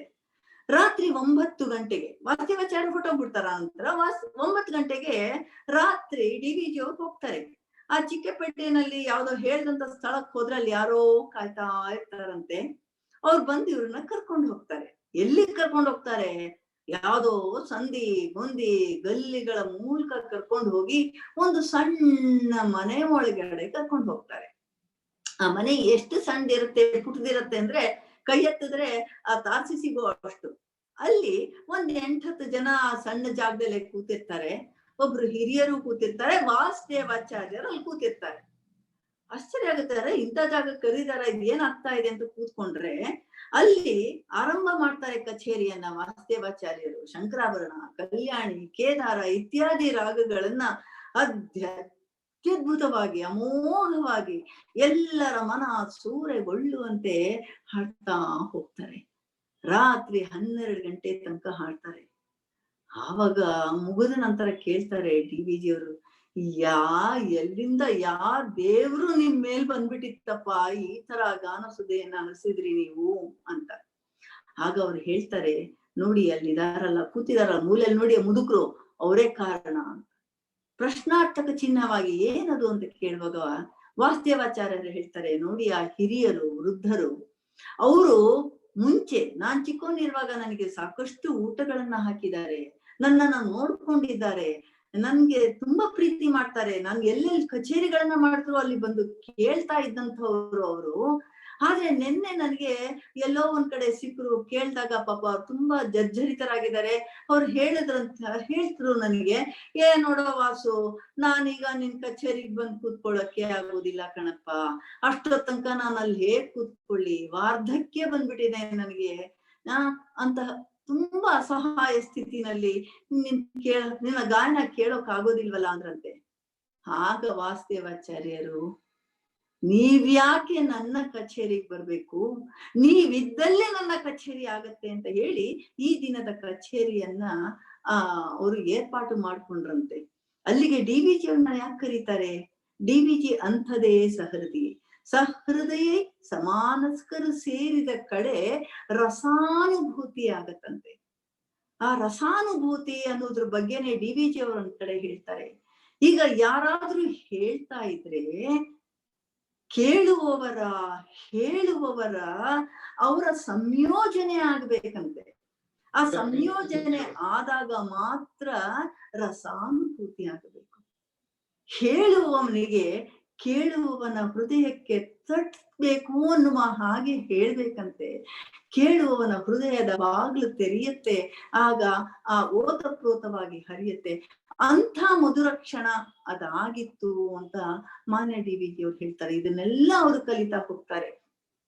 ಹಾಗೆ ಕಲಿಸ್ಕೊಂಡು ರೂಢಿ ಮಾಡ್ಕೊಂಡಿದ್ದಕ್ಕೇನೆ ಅವರು ಮತ್ತೆ ಮತ್ತೆ ಪ್ರತಿದಿನ ಕೂಡ ಯಾವುದೇ ಕತ್ತಲನ್ನು ಕಂಡ್ರು ಕೂಡ ಅವರು ಹೆದರಲೇ ಇಲ್ಲ. ಯಾವತ್ತು ಅರೆ ಬೆಳಕಿಲ್ವೇ ಹಾಗಾದ್ರೆ ನಾನ್ ಸತ್ ಬಿಟ್ಟೆ ಅಂತ ಹೇಳಲೇ ಇಲ್ಲ. ಅವರೇ ಹೇಳ್ತಾರೆ, ಸತ್ತೆನೆಂದೆನ ಬೇಡ ಸೋತೆನೆಂದೆನ ಬೇಡ, ಸತ್ತೆನೆಂದೆನ ಬೇಡ ಸೋತೆನೆಂದೆನ ಬೇಡ, ಸತ್ತಿತೆನ್ನಳು ಸತ್ವದ ಊಟ ಏನ ಬೇಡ. ಸತ್ವದ ಊಟ ಇರುತ್ತಂತೆ ಎಲ್ರಲ್ಲೂ ಕೂಡ, ಚಿಮ್ಮಿ ಚಿಮ್ಮಿ ಚಿಮ್ಮಿ ಚಿಮ್ತಾ ಇರತ್ತೆ. ಅದನ್ನ ಹಿಡಿ ನೀನು. ಸತ್ಯ ಅನ್ಬೇಡ, ಸೋತೆ ಅನ್ನಬೇಡ, ಸತ್ವದ ಊಟ ಇಲ್ಲ ಅಂತ ಅನ್ಬೇಡ. ಸತ್ತನೆಂದೆನ ಬೇಡ ಸೋತೆನೆಂದೆನ ಬೇಡ, ಸತ್ತಿದೆನ್ನೋಳು ಸತ್ವದ ಊಟ ಏನ ಬೇಡ. ಮೃತ್ಯು ಒಂದು ತೆರೆ ಏರು ತೆರೆ ಇಳಿತ, ಮತ್ತೆ ಬರುವುದು ನಾಳೆ ಮಂಕುತಿಮ್ಮ. ನೋಡಿ ಕಡೆ 4ನೇ ಸಾಲಿಂದ ನೀವು ಗಮನಿಸ್ತಾ ಹೋದ್ರೆ ತುಂಬಾ ಚೇತೋಹಾರಿಯಾದಂತಹ, ನಮ್ಗೆ ಬದುಕಿನಲ್ಲಿ ಎದ್ದು ನಿಲ್ಲಕ್ಕೆ ಬೇಕಾದಂತ ಶಕ್ತಿಯನ್ನು ಕೊಡುವಂತಹ, ನಮ್ಮ ಅಂತರಂಗಕ್ಕೆ ಬೆಳಕನ್ನು ಕೊಡುವಂತಹ ಸಾಲು ಅದಾಗಿ ಇರುತ್ತೆ ಅದು. ಮತ್ತೆ ಬರುವುದು ನಾಳೆ, ಏಳು ನಿನಗಿದೆ, ನಾಳೆ ಇದೆ, ನಿನ್ನ ಬದುಕಿದೆ, ಮತ್ತೆ ಹೊರಡು ನೀನು, ತೊಳಿ ಇವತ್ತಿಂದ ಬಿಟ್ಟು ಹಾಕು, ಇವತ್ತಿಂದು ನಾಳೆಗೆ ಹೊರಡು ಅಂತ ಹೇಳ್ತಾರಂತೆ. ಈ ರೀತಿ ಅದ್ಭುತವಾಗಿ ಅವರು ವಿಷಯಗಳನ್ನ ತಿಳಿಸ್ತಾ ಹೋಗ್ತಾರೆ. ಬಹುಶಃ ತುಂಬಾ ಮಾತಾಡ್ನವನು ಗೊತ್ತಿಲ್ಲ, ಹೇಳ್ತಾ ಹೋದ್ರೆ ಹೇಳ್ಬೇಕು ಅಂತಾನೆ ಅನ್ಸುತ್ತೆ. ಹೇಳ್ತಾ ನಮ್ಮೊಳಗೆ ಏನೋ ಒಂದು ಹೊಸ ಬೆಳಕನ್ನ ಕಂಡ್ಕೊಳ್ತಾ ಹೋಗ್ತೀವಿ. ಬೆಳಕು ಅನ್ನುವ ಮಾತನ್ನ ಜಗನ್ನಾಥ್ ಸರ್ ಹೇಳಿದ್ರು, ಅದು ನನ್ನೊಳಗೆ ಏನೋ ಒಂದು ಹೊಸ ಭಾವನ ಸ್ಫುರಿಸ್ತು. ಅದಕ್ಕಾಗಿ ವಂದನೆಗಳು. ಈಗ ಯಾರಾದ್ರೂ ಮುಂದೆ ಹಾಡೋರಿದ್ರೆ ಹಾಡ್ಬೋದು ಅಂತ ಅನ್ಕೊಳ್ತೀನಿ. ನಮಸ್ಕಾರ. ಈಗ ವಾಸುದೇವಾಚಾರ್ಯರು DVG ಅವರು ಸಮಾನ ಮನಸ್ಕರು, ಮಧುರ ಕ್ಷಣಗಳು ಅವರಿಬ್ರು ಒಟ್ಟಿಗೆ ಇದ್ದಾಗ ಅಂತ ಹೇಳಿದ್ರು ಶೀಲಾ ಅವರು. ಹಾಗೇನೆ ಡಾಕ್ಟರ್ ಅಶ್ವಥ್ ಅವರು ಈ ಸಮಾನ ಮನಸ್ಕರನ್ನ ಸಾರಥಿಯಾಗಿ ನಿಂತಿದ್ದಾರೆ. ಇದರಲ್ಲಿ ಏನು ಹೇಳಿದ್ರು ಶೀಲಾ ಅವರು ಅಂದ್ರೆ ಸತ್ವವನ್ನು ಹಿಡಿ, ಇದು ಬಹಳ ಮುಖ್ಯ. ಈಗ ಮಧ್ಯದಲ್ಲಿ ಒಂದು ಬದಲಾವಣೆ. ನಮಗೆ ಶ್ರೀ SS ಚಂದ್ರಶೇಖರ್, ನಾನು ಶಿಶುನಾಳ ಶರೀಫರನ್ನ ಪರಿಚಯ ಮಾಡಿದಾಗ ಇರ್ಲಿಲ್ಲ, ಅದಕ್ಕೋಸ್ಕರ ಈಗ ಅವ್ರು ಬಂದಿದ್ದಾರೆ. ಚಂದ್ರಶೇಖರ್ ಅವರು ಶಿಶುನಾಳ ಶರೀಫರ ಬಗ್ಗೆ ಒಂದು ಹಾಡನ್ನು ಹೇಳ್ಬೇಕು. ಇವರು ರಂಗನಟರು, ಹೊಸಪೇಟೆನಲ್ಲಿರೋರು. ಹೋದ ಬಾರಿ ಅವರ ಹಾಡನ್ನು ಕೇಳಿದಾಗ ನನಗೆ ಬಹಳ ಸಂತೋಷ ಆಯ್ತು. ದಯವಿಟ್ಟು ಚಂದ್ರಶೇಖರ್ ಅವರು ಹೇಳ್ಬೇಕು. ಸರ್, ಎಲ್ರಿಗೂ ನಮಸ್ಕಾರ. ಸರ್, ನನ್ನ ಧ್ವನಿ ಕೇಳ್ತಾ ಇದೆ ಅಂತ ಅನ್ಕೊಳ್ತೇನೆ. ಕೇಳ್ತಾ ಇದೆ. ನಾನು ಇವತ್ತು ಶರೀಫರ ಸೋರುತಿಹಿದು ಮನೆಯ ಮಾಳಿಗೆ ಅಂತಕ್ಕಂಥ ಒಂದು ಹಾಡನ್ನ ಹಾಡೋದಕ್ಕೆ ಇಷ್ಟಪಡ್ತೇನೆ. ಪ್ರಸ್ತುತ ಇವತ್ತಿನ ವಿದ್ಯಮಾನಕ್ಕೆ ಸರಿ ಹೊಂದುವಂತ ಹಾಡು ಅಂತ ಅನ್ಕೊಳ್ತೀನಿ. ಶರೀಫ್ರ ಆ ಕಾಲದಲ್ಲೇ ಬರೆದಿರ್ತಕ್ಕಂಥದ್ದು. ಸಿ ಅಶ್ವಥ್ ಅವರು ಸಂಗೀತ ಸಂಯೋಜನೆ ಮಾಡಿ ಇವತ್ತು ಹಾಡಿರ್ತಕ್ಕಂಥ ಹಾಡು.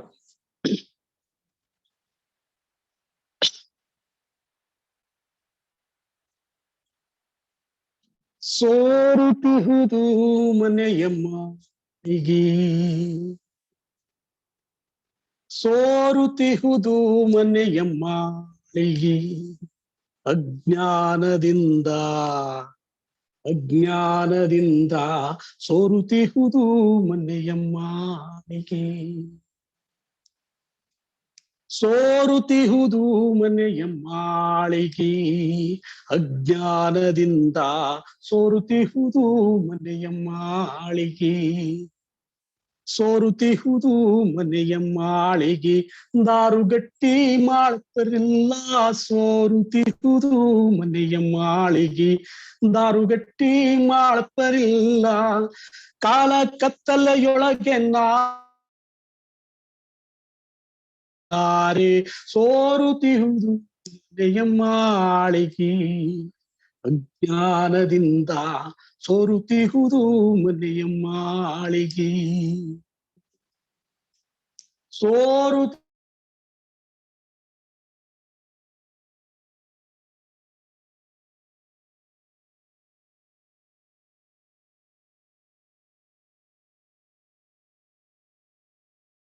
ಕಸವು ಹತ್ತಿ ದುರಿತ ಭವದೇ ಇರುವೆ ಮುತ್ತಿ, ಗರಕಿ ಹುಲ್ಲು ಕಸವು ಹತ್ತಿ ದುರಿತ ಭವ ಇರುವೆ ಮುತ್ತಿ, ಹೊರಗೆ ಬರದಿ ತಿಳಿಯ ಮಣ್ಣು ಮೇಲಕ್ಕೇರಿ ಕಲ್ಲಾರೆ ಸೋರುತಿಹುದು ಮನೆಯಮ್ಮಾಳಿಗೆ, ಅಜ್ಞಾನದಿಂದ ಸೋರುತಿಹುದು ಮನೆಯಮ್ಮಾಳಿಗೆ, ಸೋರುತಿಹುದು ಮನೆಯಮ್ಮಾಳಿಗೆ, ಅಜ್ಞಾನದಿಂದ ಸೋರುತಿಹುದು ಮನೆಯಮ್ಮಾಳಿಗೆ. ಕಾಂತೆ ಕೇಳೆ ಕರುಣದಿಂದ ಬಂತು ತಾನೇ ಉಬ್ಬಿಮ್ಮಳೆಯು, ಕಾಂತೆ ಕೇಳೆ ಕರುಣದಿಂದ ಬಂತು ತಾನೇ ಉಬ್ಬಿಮ್ಮಳೆಯು, ಎಂತ ಶಿಶುನಾಧೀಶ ತಾನು ರೇ ರೇ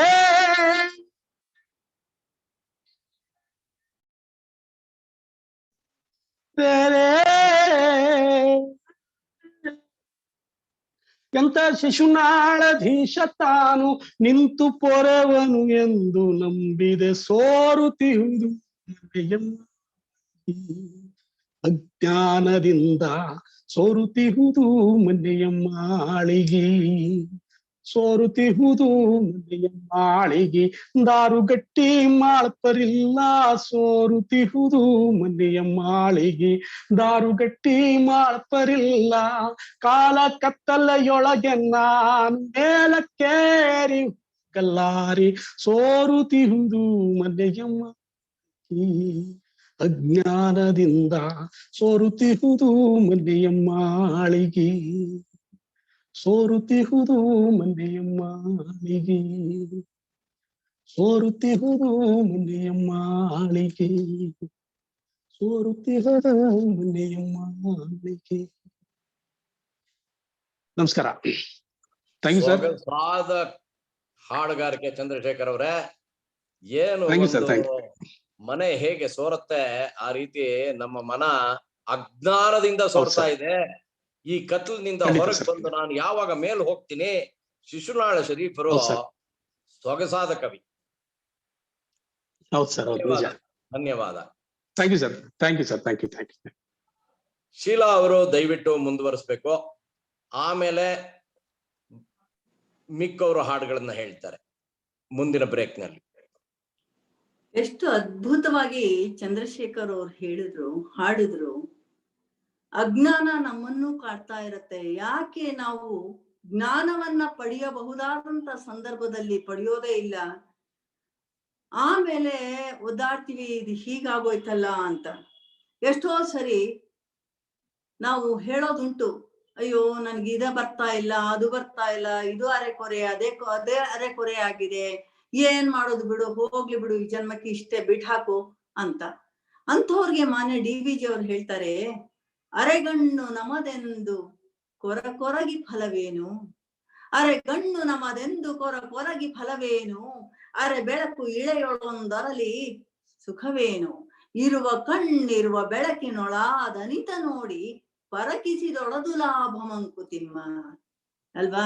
ಏನಿದೆಯೋ ಅದನ್ನ ನೋಡಿ ಪರೀಕ್ಷಿಸ್ಬೇಕು. ಇಲ್ದಲೇ ಇರೋದಕ್ಕಾಗಿ ಒದ್ದಾಡೋದಕ್ಕಿಂತ ಭಗವಂತ ನಮ್ಗೆ ಸಾಕಷ್ಟು ಕೊಟ್ಟಿದ್ದಾನೆ, ಅದನ್ನ ನೋಡಿ ಕಲಿ ಅಂತ ಅವ್ರು ಹೇಳ್ತಾರೆ. ಬಹುಶಃ ಮಾನ್ಯ DVG ಅವರ ಎದೆಯೊಳಗೂ ಕೂಡ ಅನೇಕ ಈ ರೀತಿಯಾದಂತ ಚಿಂತನೆಗಳು ಇದ್ವು. ಆದ್ರೆ ಅದೆಲ್ಲದಕ್ಕೂ ಕೂಡ ಅವರು ಧನಾತ್ಮಕ ರೂಪವನ್ನೇ ಕೊಟ್ಟಿರುವಂತದ್ದು ವಿಶೇಷ. ನೀವು ಯಾವುದೇ ಕಗ್ಗದ ಒಂದು ಚೌಪದಿಯನ್ನ ನೋಡಿದ್ರು ಕೂಡ, ಅಥವಾ ನೀವು ಬೇರೆಯವ್ರ ಯಾವುದೇ ಕೃತಿಯನ್ನ ನೋಡಿ, ಅವ್ರು ಬರೆಯುವ ರೀತಿ ಹೇಗಿದೆ ಅಂದ್ರೆ ಒಂಥರ ಆಳಕ್ಕಿಳಿದು ಮುತ್ತುಗಳನ್ನ ತಂದಿಟ್ಟು, ನೋಡು ಇದು ಮುತ್ತು, ಇದು ತೆಗೆದುಕೋ, ಇದೆಲ್ಲ ನಿಮಗೆ ಸಿಗುತ್ತೆ, ನಾವೆಲ್ಲರೂ ಕೂಡ ಪಡ್ಕೊಳ್ಬಹುದು ಅಂತ ಹೇಳುವಂತದ್ದು. ಅಲ್ಲಿ ಯಾವತ್ತೂ ನಿರಾಶೆಯ ಭಾವ ಕಾಣೋದೇ ಇಲ್ವೇ ಅಂತ ನನ್ಗನ್ನಿಸ್ತಾ ಇರತ್ತೆ. ಅವ್ರಿಗೆ ಅದೆಷ್ಟೊಂದು ಚಿಂತನೆಗಳಿದ್ವೋ ಹೀಗಿದ್ವೋ ಏನೋ ಗೊತ್ತಿಲ್ಲ. ಅವರು ಕೇತಕೀವನ ಅಂತ ಒಂದು ಕವನ ಸಂಗ್ರಹ, ಅದರಲ್ಲಿ ಒಂದು ಮುನ್ನುಡಿ ಕವನ ಅಂತ ಹೇಳಿ ಅದು ಮೊದಲ ಮಾತು ಅಂತ ಬರೀತಾರೆ. ನನ್ಗೆ ತುಂಬಾ ಇಷ್ಟ ಆಯ್ತು. ಅದನ್ನ ಓದುವಾಗ DVG ಅವರು ಮನೋವಿಜ್ಞಾನಿನೂ ಕೂಡ ಆಗಿದ್ದಿರ್ಬೋದಾ ಅಂತ. ಬಹುಶಃ ಎಲ್ಲ ಕವಿತೆಗಳನ್ನು ನೋಡಿದಾಗ್ಲೂ ಹಾಗೆ ಅನ್ಸುತ್ತೆ, ನಮ್ಗೆ ಸಮಾಧಾನ ಸಿಕ್ಬಿಡುತ್ತೆ. ಅವ್ರು ಒಂದ್ಸರಿ ಪೂತಿನ ಅವ್ರಿಗೂ ಹಾಗೆ ಸಮಾಧಾನವನ್ನ ಕೊಡ್ತಾರೆ. ಪೂತಿ ನರಸಿಂಹಾಚಾರ್ಯರು ಗುಂಡಪ್ಪನವ್ರ ಹತ್ರ ಬರ್ತಾರಂತೆ. ಬಂದು ಹೀಗೆ ಅದು ಇದು ಮಾತನಾಡುವಾಗ ಹೇಳ್ತಾರೆ, ನೋಡಪ್ಪ ನನ್ನ ಕಡೆ ಮಗಳಿಗಿನ್ನೂ ವರ ಸಿಕ್ಕಿಲ್ಲ, ಮದುವೆ ಆಗಿಲ್ಲ, ಹಾಗೆ ಅಂತ ಸಂಸಾರದ ಕಥೆಗಳನ್ನ, ಎಲ್ಲರಿಗೂ ಅದೇ ಕಷ್ಟ ನಷ್ಟಗಳನ್ನ ಇತ್ತಿತ್ತಲ್ಲ ಮಾತಾಡ್ತಾ ಇರುವಾಗ DVG ಅವರು ಮಾತು ಹೇಳ್ತಾರೆ, ನೋಡು ಹೆಣ್ಣು ಮಕ್ಕಳಿಗೆ ಒಳ್ಳೆಯ ವರವನ್ನ ಹುಡುಕಿ ಮದ್ವೆ ಮಾಡಿ ಕೊಡ್ಬೇಕು ನಿಜ, ಆದ್ರೆ ವರ ಸಿಗ್ಲಿಲ್ಲ ಅಂತ ಹೇಳಿ ಸುಮ್ನೆ ಮೂಲೆ ಕೂರ್ಸೋದಾಗ್ಲಿ, ಸಿಕ್ಕದವ್ರು ಯಾರಿಗೋ ಅತ್ಲ ಕಟ್ ಕಳ್ಸೋದಾಗ್ಲಿ ಅಲ್ಲ. ಆ ಹೆಣ್ಮಕ್ಳು ಕೂಡ ತಮ್ಮ ಸ್ವತಂತ್ರ ಬದುಕನ್ನ ಕಟ್ಟುಕೊಳ್ಳುವ ಹಾಗೆ ಅವ್ರಿಗೆ ಜ್ಞಾನವನ್ನ ಕೊಡ್ಬೇಕು, ತಮ್ಮ ಕಾಲ್ ಮೇಲೆ ತಾವು ನಿಂತ್ಕೊಳ್ಳುವ ಹಾಗೆ ಮಾಡ್ಬೇಕು ಅಂತ ಹೇಳ್ತಾ ಇದ್ರಂತೆ. ಅವರು ಅಬಲಾಶ್ರಮವನ್ನ ಸ್ಥಾಪಿಸಿದ್ರು, ಎಷ್ಟೊಂದು ವಿಧವಾ ಹೆಣ್ಣು ಮಕ್ಕಳಿಗೆ ದಾರಿ ತೋರ್ಸಿದ್ರು, ಅವರ ಮುಂದಿನ ಜೀವನ ಅನುವಾಗ ಹಾಗೆ ಮಾಡಿದ್ರು, ಮರುಮದುವೆಗಳ ಬಗ್ಗೆ ಚಿಂತನೆಯನ್ನ ಮಾಡಿದ್ರು. ಅವರು ಮಾಡಿದ್ದನ್ನ ಮಾತ್ರ ಹೇಳಿದ್ದನ್ನ ಎಲ್ಲಾ ಮಾಡಿದ್ರು. ಈ ತರ ನಾವು ಹುಡುಕಿದ್ರೆ ಸಿಗಬಹುದಾದಂತ ಪ್ರಪ್ರಥಮ ವ್ಯಕ್ತಿ ಮಾನ್ಯ DVG. ಅದಕ್ಕಾಗಿ ಅವರು ಬಹಳ ಶ್ರೇಷ್ಠ ಅಂತ ಅನ್ಸ್ಕೊಳ್ತಾರೆ. ನೋಡಿ, ಅವರು ತಮ್ಮ ಪತ್ನಿಯನ್ನ ತಮ್ಮ 35-37 ವಯಸ್ಸಿನಲ್ಲೇ ಕಳ್ಕೊಂಡ್ಬಿಡ್ತಾರೆ. ಭಾಗೀರಥಮ್ಮ ಅಂತ ಅವರು ದುರದೃಷ್ಟವಶಾತ್ ಬಾಣಂತಿಯಾಗಿರ್ತಾರೆ. ಅವ್ರಿಗೆ ಸಾಮಾನ್ಯವಾಗಿ ಸ್ನಾನ ಮಾಡಿದ್ಮೇಲೆ ಮಾಡ್ತಿದ್ರು, ಈಗಲೂ ಕೆಲವು ಕಡೆ ಮಾಡ್ತಾರೆ, ಕೆಂಡ ಹಾಕಿ ಅದ್ರ ಮೇಲೆ ಬುಟ್ಟಿ ಹಾಕಿ ಆ ಕೂದಲನ್ನೆಲ್ಲ ಒಣಗಿಸ್ತಾರೆ, ಶೀತ ಏರ್ಬಾರ್ದು ಬಾಣಂತಿಗೆ ಅಂತ.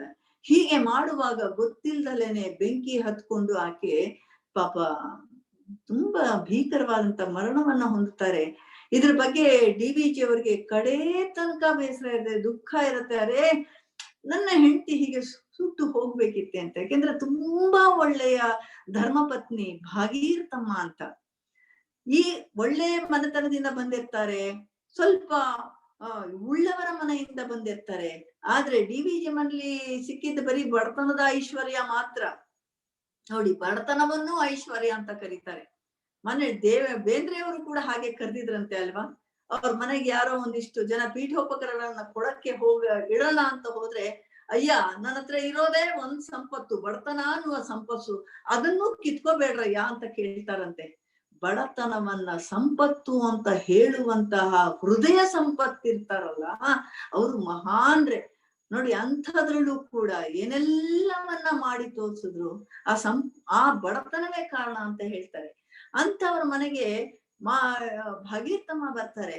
ತುಂಬಾ ಸದ್ಗೃಹಿಣಿ, ಗಂಡನಿಗೆ ತುಂಬಾ ಅನುವಾದಂತಹ ಧರ್ಮಪತ್ನಿ ಆಗಿರ್ತಾರೆ. ಒಂದ್ಸಲಿ ಅಂತೂ ಅವ್ರಿಗೆ ತುಂಬಾ ಆತ್ಮೀಯರಾದಂತ ಬಳಗದವರ ಮನೆಗೆ ಹೋಗ್ಬೇಕಾಗಿರತ್ತಂತೆ, ಯಾವ್ದೋ ಸಮಾರಂಭಕ್ಕೆ.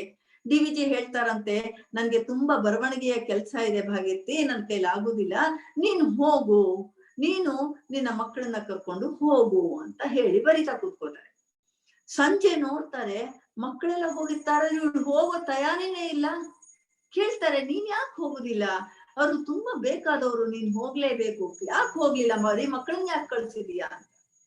ಆಗ ಭಾಗೀರಥಮ್ಮ ಹೇಳ್ತಾರಂತೆ, ನೀವ್ ಯಾಕೆ ಬಲವಂತ ಮಾಡಿ ನನ್ನ ಬಾಯಿಂದ ಹೊರಡಿಸ್ತಿದ್ದೀರಾ? ನನ್ಗೆ ಹೇಳೋದಿಕ್ಕೆ ಇಷ್ಟ ಇಲ್ಲ, ಆದ್ರೂ ನೀವ್ ಬಲವಂತ ಮಾಡ್ತಾ ಇದ್ದೀರಿ. ನೋಡಿ, ನನ್ನ ಹತ್ರ ಇರೋದು ಇದೊಂದೇ ಸೀರೆ, ಹೊರಗೆ ಹೋಗುದು ಹಾಕೊಂಡು ಹೋಗ್ಬೋದಾದಂತ ಸೀರೆ, ಅದು ಕೂಡ ಅಲ್ಲಿ ಇಲ್ಲಿ ಹರಿದಿದೆ. ನಾನು ಇದನ್ನ ಹಾಕೊಂಡು ಹೋಗ್ಬಲ್ಲೆ, ನನ್ಗೇನ್ ಬೇಸರ ಇಲ್ಲ. ಆದ್ರೆ ಬೇಸರ ಯಾಕಪ್ಪ ಅಂದ್ರೆ, ಅಲ್ಲಿ ಹೋದ್ರೆ ಎಲ್ರು ನಿಮ್ಮನ್ನ ಆಡ್ಕೋತಾರೆ, ನಿಮ್ಮನ್ನ ಆಡ್ಕೊಳ್ಳೋದು ನನಗೆ ಇಷ್ಟ ಇಲ್ಲ. ನಿಮ್ಮ ಗೌರವ ಎಂದು ಕುಂದಾಗಬಾರ್ದು, ಅದಕ್ಕಾಗಿ ನಾನು ಹೋಗ್ತಿಲ್ಲ ಅಂತ ಹೇಳಿದ್ರಂತೆ. ಇಂತಹ ಸಾಧ್ವಿ ಮಣಿಯನ್ನ ಪಡೆದಂಥವ್ರು ಮಾನ್ಯ ಡಿ.ವಿ.ಜಿ ಅವರು. ನೋಡಿ, ಈ ತರದ್ದೆಲ್ಲ ಇದ್ರೂ ಕೂಡ ಅವರು ಒಳಗಡೆ ಅದನ್ನೆಲ್ಲ ಭಾವಗಳು ಏನೆಲ್ಲ ಬಂದ್ರು ಅದನ್ನ ಕವಿತೆಯ ರೂಪದಲ್ಲಿ, ಸಾಹಿತ್ಯದ ರೂಪದಲ್ಲಿ, ಸಮಾಜದ ಕಾರ್ಯದಲ್ಲಿ ಮಾಡ್ತಾ ಮಾಡ್ತಾ ಜಗದ ಕಲ್ಯಾಣದೊಳಗ ಆತ್ಮ ಕಲ್ಯಾಣವನು ಅಂತ ಹೇಳ್ತಾರವರು.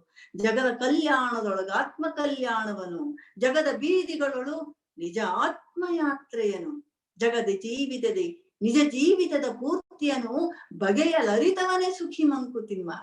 ಸುಖಕ್ಕೆ ಯಾವುದು ದಾರಿ ಅಂದ್ರೆ, ಜಗತ್ತಿನಲ್ಲಿ ಎಲ್ಲರೊಳಗೆ ಸೇರ್ಕೊಂಡು ಅವ್ರಿಗೆ ಸಹಾಯ ಮಾಡು, ಆವಾಗ ನಿನ್ಗೆ ಸುಖ ಸಿಗತ್ತೆ ಅಂತ. ಆದ್ರೆ ಎಲ್ಲರೂ ಏನ್ ಮಾಡ್ತಾರೆ? ಎಲ್ಲರೂ ಈ ತರ ಸುಲಭವಾಗಿ ಒಪ್ಕೊಳ್ತಾರೆ? ಗತಿ ಏನು ಎನಗೇನುತ್ತ ಚಿಂತಿಸುವವರೇ ಎಲ್ಲ, ಗತಿ ಏನು ಎನಗೇನುತ್ತ ಕೇಳುವವರ ಎಲ್ಲರೂ, ಹಿತವೆಂತು ಜಗಕ್ಕೆಂದು ಕೇಳುವವರಾರು? ಯಾರು ಕೇಳುದಿಲ್ಲ ಅಲ್ವಾ? ನಾವುಗಳು ಏನ್ ಮಾಡ್ತೀವಿ? ಅರೆ, ನಾಳೆಗೆ ಏನ್ ಅಡ್ಗೆ ಮಾಡ್ಬೇಕಪ್ಪ, ಅಯ್ಯೋ ನನ್ನ ಅಕೌಂಟ್ ಅಲ್ಲಿ ಬಂತಾ ಇಲ್ವಾ ದುಡ್ಡು, ನಾಳೆಗೆ ಏನ್ ಮಾಡ್ಲಪ್ಪ, ನನ್ ಗತಿ ಏನಪ್ಪಾ, ನನ್ಗಿನ್ ಮುಪ್ಪು ಬರ್ತಾ ಇದೆ, ಮುಪ್ಪಿನ ಕಾಲದಲ್ಲಿ ನನ್ನ ಹತ್ರ ಯಾರು ಇಲ್ಲ, ನನ್ಗೇನಪ್ಪ ಮಾಡ್ಲಿ, ದೇವ್ರೇ ನನಗೇನು ಗತಿ ಏನು ಅಂತು ಕೇಳುವವರೇ ಇಲ್ಲರು. ಹಿತವೆಂತು ಜಗಕ್ಕೆ ಎಂದು ಕೇಳುವವರಾರು? ಅವರೇ ಹೇಳ್ತಾರೆ ಮಾನ್ಯ ಡಿ.ವಿ.ಜಿ ಅವರು, ಮತಿಯ ವಿಶ್ವದಿ ಬೆರೆಸಿ ಜೀವಿತವ ವಿಸ್ತರಿಸೆ. ನಮ್ಮ ಜೀವನ ಕೇವಲ ನಾನು ನನ್ನ ಮನೆ ಅಷ್ಟೇ ಅಂತ ಅಳ್ಕೊಳ್ಬೇಡ, ಇಡೀ ಜಗತ್ತೇ ನನ್ನದು ಅಂತ ಹೇಳು. ವಿಶ್ವೈಕ್ಯ, ವಿಶ್ವ ಜಗತ್ತು, ವಿಶ್ವವೇ ನನ್ನ ಮನೆ ಅಂತ ಮಾಡು, ಹಾಗಂತ ಹೇಳ್ತಾರೆ. ಮತಿಯ ವಿಶ್ವದಿ ಬೆರೆಸಿ ಜೀವಿತವ ವಿಸ್ತರಿಸೆ, ಮತಿ ನಿನಗೆ ಆಗ ಸಿಗುತ್ತೆ, ಮತಿ ವಿಶ್ವದೊಳಗೆ ಅಂತ ಹೇಳ್ತಾರೆ. ಮತಿ ಯುಕ್ತಿಗಾಗಲೆ ಅಂತಾನು ಹೇಳ್ತಾರೆ ಅವರು. ಆವಾಗ್ಲೇನೆ ನಿನ್ಗೆ ಮುಕ್ತಿ ಸಿಗತ್ತೆ, ನೀನ್ ಆ ದಾರಿಯನ್ನ ಕಂಡುಕೋ, ನಿನ್ನನು ನೀನು ಅಂತ ಹೇಳ್ಬೇಡ ಅಂತ. ಈ ತರಹದ ಕೃತಿಗಳನ್ನ ರಚಿಸೋದವರು ಅವ್ರು ಯಾಕೆ ಇದನ್ನ ರಚಿಸಿದೆ ಅಂತ ಹೇಳಿ ನಾನು ಆಗ್ಲೇ ಹೇಳ್ದೆ. ಮೊದಲ ಮಾತು ಅನ್ನುವಂತ ಒಂದು ಕವನ, ತುಂಬಾ ಅದ್ಭುತವಾದ ಕವನ. ಅವ್ರು ಹೇಳ್ತಾರೆ, ಎದೆಯ ಗೂಡಿನೊಳೇನೋ ಗಲಭೆಯಾಗಿಹುದು, ಎದೆಯ ಗೂಡಿನೊಳೇನೋ ಗಲಭೆಯಾಗಿಹುದು. ನನ್ನ ಎದೆ ಗೂಡನ್ನಲ್ಲಿದೆಯಲ್ಲ ಏನೋ ಗಲಭೆ ಆಗಿದೆ. ಯಾಕೆ ಗಲಭೆ ಆಗಿದೆ? ವಿಧ ವಿಧದ ಹಕ್ಕಿಗಳು ಚಿಲಿಗುಟ್ಟುತ್ತಿಹವು. ಏನೇನೋ ಹಕ್ಕಿಗಳೆಲ್ಲ ಬಂದ್ಬಿಟ್ಟಿವಪ್ಪ ನನ್ನ ಎದೆ ಒಳಗೆ, ಚಿಲ್ಪಿಲಿ ಚಿಲ್ಪಿಲಿ ಚಿಲ್ಪಿಲಿ ಅಂತ ಮಾಡ್ತಾ ಇವೆ. ಯಾವವು? ಗಿಳಿ, ಗುಬ್ಬಿ, ಕಾಗೆ, ಕಪಿ. ಗಿಳಿ ಆಗಿರ್ಬೋದು, ಗುಬ್ಬಿ ಆಗಿರ್ಬೋದು, ಕಾಗೆ, ಕಪಿ, ಪಿಕ, ಪಾರಿವಾಳ. ಪಿಕ ಅಂದ್ರೆ ನವಿಲು, ಸಾರಿ, ಪಿಕ ಅಂದ್ರೆ ಗಿಳಿ. ಇವೆಲ್ಲ ತರದ ಹಕ್ಕಿಗಳು ನನ್ನೊಳಗೆ ಸೇರ್ಬಿಟ್ಟಿವೆ. ಮತ್ತೇನ್ ಆಗ್ತಾ ಇದೆ? ಫಲ ಬಿರಿದು ಕೊಳದ ಕಂಠದ ಇದೇನಾಗಿದೆ, ಕೊಳದ ದನಿ ಏನಾಗಿದೆ, ತುಟಿ ಶಬ್ದವಾದ ಅಂತ. ತುಟಿಗಳು ಮಾತಾಡ್ತಾ ಇವೆ, ತೊಂದ್ರೆ ಮಾಡ್ತಾ ಇದಿವೆ ನನಗೆ. ಫಲತೆರದ ಕೊರಲದನಿ ತುಟಿ ಸದ್ದುವಾದ ಅಂತ. ತುಟಿಗಳು ಸದ್ದು ಮಾಡ್ತಾ ಇದೆ, ವಾದ ಮಾಡ್ತಾ ಇದೆಯಂತೆ. ಆ ತುಟಿಗಳ ಮೂಲಕವಾಗಿ ಒಳಗಿರುವ ಭಾವನೆಗಳೆಂಬ ಹಕ್ಕಿಗಳು ವಾದ ಮಾಡ್ತಾವೆ. ಏನ್ ವಾದ ಮಾಡ್ತಾ ಇದೆ? ಹೊರಗೆ ಬಿಡಬೇಕಂತೆ ಒಳಗೆ ಸೆಕೆಯಂತೆ. ಒಳಗಿಟ್ಕೋಬೇಡ, ನಮ್ಮನ್ನ ಹೊರಗ್ ಬಿಡು. ಹೊರಗೆ ಬಿಡಬೇಕಂತೆ ಒಳಗೆ ಸೆಕೆಯಂತೆ ಗರಿಬೀಸಬೇಕಂತೆ ಕುಳಿರೆ ಜೋಮಂತೆ. ಸುಮ್ನೆ ಕೂತ್ಕೊಂಡ್ಬಿಟ್ರೆ ನಮ್ಗೆ ಜೋಮ್ ಹಿಡಿಯುತ್ತಪ್ಪ, ನೀನ್ ಹೊರಗ್ ಬಿಡು, ಇಲ್ಲ ಗಾಳಿ ಹಾಕು ನಮ್ಗೆ ಅಂತ ಹೇಳ್ತಾ ಇದೆ. ಅದಕ್ಕೆ ಡಿವಿಜಿ ಅವರೇ ಉತ್ತರ ಕಂಡ್ಕೊಳ್ತಾರೆ. ಅಂತಕ್ಕೆ ಪಂಜರದ ಕದವ ತೆರೆದಿರಿಸು. ನೀನ್ ಯಾಕೆ ಒಳಗಡೆನೆ ಕೂಡಿಟ್ಕೋತೀಯ? ಭಾವನೆಗಳನ್ನ ಕೂಡಿಟ್ಕೊಳ್ಬೇಡಿ, ಹೊರಗೆ ಹಾಕ್ತಾ ಹೋಗಿ. ಇಲ್ದೆ ಹೋದ್ರೆ ಏನಾಗುತ್ತೆ? ಸಂತೆ ಸೆಕೆ ಕೂಗಿಂದೆ ಕುದಿಯುವುದೆನ್ನೆದೆಯು ಅಂತ. ಎದೆ ಒಳಗೆಲ್ಲ ಕುದಿತ ಶುರು ಆಗ್ಬಿಡುತ್ತೆ, ಏನಪ್ಪಾ ಮಾಡ್ಲಿ ಅಂತ. ನಾವುಗಳೇನ್ ಮಾಡ್ತೀವಿ? ತುಂಬಾ ಒಳಗೆ ಏನೇನೋ ಆದ್ರೆ ಕೋಪ ಬರುತ್ತೆ, ಇಲ್ಲ ಒದ್ದು ಬಿಡ್ತೀವಿ, ಯಾರಿಗೋ ಬೈದು ಬಿಡ್ತೀವಿ, ಇಲ್ಲ ಒತ್ತು ಬಿಡ್ತೀವಿ, ಇಲ್ಲ ಮೂಲೆಯಲ್ಲಿ ಕೂತ್ಕೊಳ್ತೀವಿ, ಇಲ್ಲ ಕೆಟ್ನಾಗ್ ಮಾತಾಡ್ತೀವಿ, ಇಲ್ಲ ಆ ಪಾತ್ರೆ ಬಿಸಾಕ್ತಿವಿ, ಇದ್ನೆತ್ ಹೊಡಿತೀವಿ. ನೋಡಿ, ನಾವ್ ಮಾಡೋದೆಲ್ಲ ಇಂಥ ಕೆಲ್ಸಗಳು. ಭಾವನೆ ಯಾಕೆ ಮಾಡ್ತೀವಿ ಅಂದ್ರೆ ನಮ್ಮ ಭಾವನೆಗಳನ್ನ ಹೊರಗೆ ದಬ್ಬಿಟ್ಟ ಮೇಲೆ ಹಾಗೆ ಸಮನ ಆಗ್ಬಿಡುತ್ತೆ ಅಂತ. ಆದ್ರೆ ಡಿವಿಜಿ ಅವರು ಆ ಭಾವನೆಗಳನ್ನ ಹೊರ ಹಾಕಿದ್ದು ಕಾವ್ಯದ ಮೂಲಕ, ಸಾಹಿತ್ಯದ ಮೂಲಕ, ಕಥೆಗಳ ಮೂಲಕ, ನಾಟಕಗಳ ಮೂಲಕ. ಏನೆಲ್ಲ ಮಾಡಿದ್ರು, ಮಾತುಗಳ ಮೂಲಕ, ಸೇವೆಯ ಮೂಲಕ, ಸಮಾಜ ಕಾರ್ಯದ ಮೂಲಕ, ಈ ತರ ಪತ್ರಿಕೋದ್ಯಮದ ಮೂಲಕ ಇದನ್ನೆಲ್ಲ ಮಾಡ್ತಾರೆ. ಅವ್ರಿಗೆ ಕಡೆಗೆ ಹೇಳ್ತಾರ ಅವರು, ಎಂತಾನುಮವು ಹೊರಗೆ ಕೂಗಿಕೊಂಡಿರಲಿ, ಅಂತರಂಗದ ಶಾಂತಿಗೆ ಎದುರಾಗದಿರಲಿ. ಅಂತರಂಗದ ಶಾಂತಿಯನ್ನ ಕಳ್ಕೋಬಾರ್ದು ನಾವು ಅಂತ ಹೇಳ್ತಾರೆ. ಅವ್ರು ಅದಕ್ಕೇನೆ ಬರ್ದಿದ್ದು, 2 ಕೋಣೆಗಳ ನಿಮ್ಮಾಡು ಮನದಾಲಯದಿ, ಹೊರ ಕೋಣೆಯೊಳಗೆ ಲೋಗರಾಟಗಳ ನಾಡು, ವಿರಮಿಸೊಬ್ಬನೆ ಮೌನದೊಳಮನೆಯ ಶಾಂತಿಯಲ್ಲಿ ತಿಳಿದು ವರ ಯೋಗ ಸೂತ್ರವದು ಮಂಕುತಿಮ್ಮ. ಅಂತ ಯೋಗವನ್ನ ನಾವು ಪಡ್ಕೊಳ್ಬೇಕು. ದಾರಿಯನ್ನು ಅವರೇ ತೋರಿಸ್ತಾ ಇದ್ದಾರೆ, ಏನೆಲ್ಲ ಮಾಡಬಹುದು ಅಂತ. ಇಂಥ ಮಾರ್ಗವನ್ನ ಅವ್ರು ಕೂಡ ಕಂಡುಕೊಂಡ್ರು. ಯಾವತ್ತೂ ಅವರು ದ್ವಂದ್ವಕ್ಕೆ ಒಳಗಾಗ್ಲೇ ಇಲ್ಲ. ಒಂದ್ಸರಿ ಏನಾಗುತ್ತೆ ಅಂದ್ರೆ, ದಿವಾನ್ ಮಿರ್ಜಾ ಇಸ್ಮಾಯಿಲ್ ಅವ್ರ ಹತ್ರನು ಇವರು ಪರಿಷತ್ತಿನ, ಶಾಸನ ಪರಿಷತ್ನಲ್ಲಿ ಇವರು ಸದಸ್ಯರಾಗಿರ್ತಾರೆ, ಕೆಲಸ ಮಾಡ್ತಾ ಇರ್ತಾರೆ. ಎಷ್ಟೋ ವರ್ಷಗಳು ಕೆಲಸ ಮಾಡ್ತಾರೆ.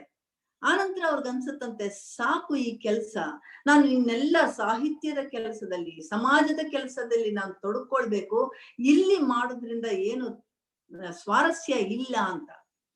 ಅವ್ರು ಆ ರೀತಿ ನಿರ್ಧಾರ ತಗೊಂಡಿದ್ದು ಗೆಳೆಯರಿಗೆ ಗೊತ್ತಾಗತ್ತೆ. ಎಲ್ಲ ಬಂದ್ ಕೇಳ್ಕೊಳ್ತಾರಂತೆ, ಅಯ್ಯೋ ನೀವ್ ಮಾಡ್ಬೇಡಿ, ಎಲ್ಲರಿಗೂ ಯಾರಿಗ್ ಸಿಗುತ್ತೆ ಇಂಥ ಸ್ಥಾನ, ನೀವ್ ಇದನ್ ಬಿಡ್ಬೇಡಿ, ಮುಂದೆ ಚುನಾವಣೆಗೆ ನಿಂತ್ಕೊಳ್ಳಿ, ಮಂತ್ರಿಯಾಗಿ ಮತ್ತೊಂದಾಗಿ ಹೆಸರು ಪಡ್ಕೋಬಹುದಲ್ಲ, ಮಾಡಿ ಅಂತ.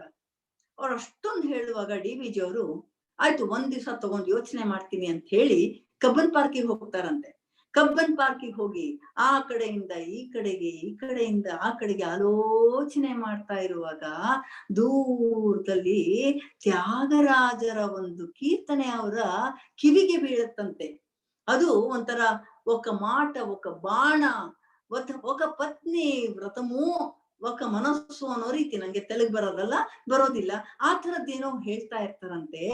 ಅದನ್ನ ಕೇಳಿಸ್ಕೋತಾರೆ ಡಿವಿಜಿ. ತಕ್ಷಣ ಮನಸ್ಸಿಗೆ ಅನ್ಸ್ಬಿಡ್ತು, ಹೌದು, ಆಡಿದ್ರೆ ಒಂದು ಮಾತು, ಬಿಟ್ರೆ ಒಂದು ಬಾಣ, ಇಟ್ಕೊಂಡ್ರೆ ಒಬ್ಬದೇ ಪತ್ನಿ ಅಂದ್ರೆ ಮಾಡಿದ ಮೇಲೆ ಒಂದೇ ಮನಸ್ಸು, ನಿರ್ಧಾರ ತಗೊಳ್ತಾರೆ. ಆ ನಂತರ ಹೊರಗಡೆ ಬರ್ತಾರೆ, ತಮ್ಮ ಕೆಲಸವನ್ನ ಮಾಡ್ತಾರೆ. ಅವರು ಹೆಸರಿಗಾಗಿ ಆಸನೆ ಕೊಡೋದಿಲ್ಲ. ಹೆಸರೆಂದು ನೀಂ ಬಸವಳಿಬುದೇ ಕಯ್ಯ ಅಂತ ಹೇಳ್ತಾರೆ. ಹೆಸರೆಂದು ನೀಂ ಬಸವಳಿಬುದೇ ಕಯ್ಯ, ಕಸದೊಳಗೆ ಕಸವಾಗಿ ಹೋಗನಲೆ ನೀನು. ಯಾರಿಟ್ಕೋತಾರೆ ಸತ್ ಮೇಲೆ? ದೇಹವನ್ನ ಎಷ್ಟೇ ಪ್ರೀತಿಯಿಂದ ಆದ್ರೂ ಕೂಡ ಇಟ್ಕೊಳ್ಳೋದಿಲ್ಲ. ಹೆಸರೆಂದು ನೀಂ ಬಸವಳಿಬುದೇ ಕಯ್ಯ, ಕಸದೊಳಗೆ ಕಸವಾಗಿ ಹೋಗನಲೆ ನೀನು. ಮುಸುಕಲಿ ಧರೆಯ ಮರವೆನ್ನುತ್ತಾ ಬೇಡುದೀಶನ ಅಂತ ಹೇಳ್ತಾರೆ. ನೋಡಿ, ಈ ಪ್ರಪಂಚನ ನನ್ ಮರ್ತು ಬಿಡ್ಲಿ ಅಂತ ಬಯಸ್ತಾರೆ. ಎಲ್ರು ಏನ್ ಮಾಡ್ತಾರೆ, ತಮ್ಮ ಹೆಸರು ಬರ್ಲಿ ಅಂತ ಹೇಳಿ ಆಗ್ಲೇನೆ ಅದಕ್ಕೊಂದು ಚೌಕಟ್ಟು ಹಾಕಿ, ಮನೆಯಲ್ಲಿ ಹಾಕಿ, ಪತ್ರಿಕೆಗಳಲ್ಲಿ ಹಾಕಿ ಮಾಡ್ತಾರೆ. ಇವರು ಅದನ್ನ ಮರ್ತು ಬಿಡ್ಲಿ, ಮಿಸುಕದಿರು ಮಣ್ಣಿನಲ್ಲಿ ಮಂಕುತಿಮ್ಮ. ಸತ್ ಮೇಲೂ ಸಮಾಧಿ ಒಳಗಡೆ ನೀನು ಒದ್ದಾಡ್ಕೋಬೇಡ, ಹೆಸರು ಬೇಕು ಅಂತ. ಈ ತರದ ವ್ಯಕ್ತಿಗಳ ಜೊತೆ ಈ ಗುರುರಾಜ್ ಕರ್ಜಿಗಿ ಅವರು ಒಂದ್ಸರಿ ಒಂದು ಮಾತು ಹೇಳಿದ್ರು. ಅವ್ರು ಒಂದ್ಸರಿ ದೇವಸ್ಥಾನಕ್ಕೆ ಹೋಗ್ತಾರಂತೆ. ಗರ್ಭಗುಡಿ ಒಳಗೆ ಹೋದ್ರೆ ಕತ್ಲಾಗಿರತ್ತಂತೆ. ದೀಪ ಹಾಕ್ತಾರೆ, ಟ್ಯೂಬ್ಲೈಟ್, ಆದ್ರೂ ಜಾಸ್ತಿ ಬೆಳಕು ಬರೋದು ಇಲ್ವಂತೆ. ನೋಡ್ತಾರೆ ಯಾಕೆ ಅಂತ. ಆ ಟ್ಯೂಬ್ಲೈಟ್ ಮೇಲೆ ಕಪ್ಪನೆಯ ಮಸಿನಲ್ಲಿ ದೊಡ್ಡದಾಗಿ ಆ ದಾನ ಮಾಡಿರ್ತಾರಂತೆ ಯಾರು ಟ್ಯೂಬ್ಲೈಟ್ ನ, ಅದನ್ನ ಅವರ ಹೆಸರು ಕುಲ ಗೋತ್ರ ಎಲ್ಲ ಬರೆದಿರ್ತಾರೆ. ಆ ಬೆಳಕು ಬರೋದನ್ನೇ ನಿಲ್ಲಿಸ್ಬಿಟ್ಟಿರತ್ತೆ. ಕೊಟ್ಟಿರೋದು ಒಂದು ಟ್ಯೂಬ್ಲೈಟ್, ಅದು ಪೂರ್ತಿ ಅವ್ರದ್ದೇ ಹೆಸರು, ಬೆಳಕಂತೂ ಯಾರಿಗೂ ಬರ್ಲಿಲ್ಲ, ಕತ್ತಲೇನೆ ಗತಿ. ಆ ಥರದ ನಡುವೆ ನಮಗೆ DVG ತುಂಬಾ ಅತ್ಯಪೂರ್ವ ಅಂತ ಅನಿಸ್ತಾರೆ. ಅವ್ರು ಮತ್ತೂ ಹೇಳ್ತಾರೆ, ಹೆಸರೆಂಬುದೇ ಕಸರು ಬೀಸುವ ಗಾಳಿ. ನಿನ್ಗೆ ಹೆಸರಿಗೆ ನೀನ್ ಆಸೆ ಪಡ್ತೀಯೋ ಅದು ಬರೀ ಕಸರನ್ನ ತಂದು ನಿನ್ ಮುಂದಿಡತ್ತೆ. ಹೆಸರು ಎನ್ನುವುದು ಕಸರು ಬೀಸುವ ಗಾಳಿ. ಅದಕ್ಕೋಸ್ಕರ ಹಸೆಯಂದು ನಿನಗೇಕೆ ಬ್ರಹ್ಮಪುರಿಯೊಳಗೆ, ನಿನ್ಗೆ ಯಾಕಪ್ಪ ಹೆಸರು ಬೇಕು, ಹಸೆ ಬೇಕು, ನಿಂದೇ ಒಂದು ಹೆಸರನ್ನ ಬರ್ದಿಡ್ಬೇಕು ಅಂತ ಇಷ್ಟಪಡ್ತೀಯಾ? ಅದ್ರ ಬದಲು ಶಿಶುವಾಗು ನಿಮ್ಮನದಿ. ಒಂದು ಮಗು ಹೇಗಿರುತ್ತೋ ಯಾವುದಕ್ಕೂ ಅಂಟದೆ ಆರಾಮಾಗಿ ನಗುತ್ತಾ ನಿರ್ಮಲ ಮನಸ್ಸಿನಿಂದಿರುತ್ತಲ್ಲ, ಆ ತರ ನೀನಾಗು, ಶಿಶುವಾಗು ನಿಮ್ಮನದಿ, ಸಸಿಯಾಗು ಕಸಬರಕೆ ಯಾಗಿಳಗೆ ಮಂಕುತಿಮ್ಮ. ಸಾಧ್ಯವಾದಷ್ಟು ಶುಚಿ ಮಾಡು, ನಿನ್ನನ್ನು ಶುಚಿ ಮಾಡ್ಕೋ ಹೋಗು ಅಂತ ಹೇಳುವಂತ DVG ಅವರ ಮಾತುಗಳು ಹೀಗಿವೆ. ಮುಂದೆ ನೋಡೋಣ ಏನಾಗ್ತಾ ಇದೆ ಅಂತ. ಯಾರಾದ್ರೂ ಹಾಡ್ತಾರೆ ಅಂತ ಕೇಳೋಣ. ಈಗ ಬಸವಾಪಟ್ಟಣದ ಸುಬ್ರಹ್ಮಣ್ಯ ಅವರು ವಾಸವಾಗಿರೋದು ಮೈಸೂರಿನಲ್ಲಿ. ಸೊಗಸಾದ ವಿಮರ್ಶೆಗಳನ್ನ ಬರೀತಾರೆ ಇವರು. ನಾನು ಅವರ ವಿಮರ್ಶೆಗಳನ್ನ ಓದಿ, ಇವರು ಒಂದು ರೀತಿ ನಮ್ಮ TP ಅಶೋಕ ಅಂತ ಹೇಳೋದುಂಟು. ಈ ಸುಬ್ರಹ್ಮಣ್ಯ ಅವರು ಗಮಕ ವಿದ್ವಾಂಸರು. ಅವರ ಪದ ವಿಂಗಡಣೆ ನನಗೆ ಬಹಳ ಇಷ್ಟ. ಅವರಿಂದ ಒಂದು ಕಗ್ಗ ವಾಚನ.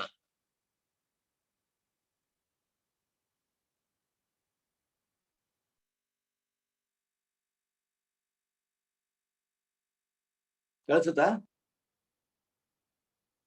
ಕೇಳ್ತಾ ಇದೆಯಾ? ಕೇಳುತ್ತಲ್ಲ ಸರ್? ಸರ್ ಕೇಳಿಸ್ತಾ ಇದೆ ಸರ್. ವಿಡಿಯೋನ ಆನ್ ಮಾಡ್ಕೊಳ್ಳಿ ಸರ್.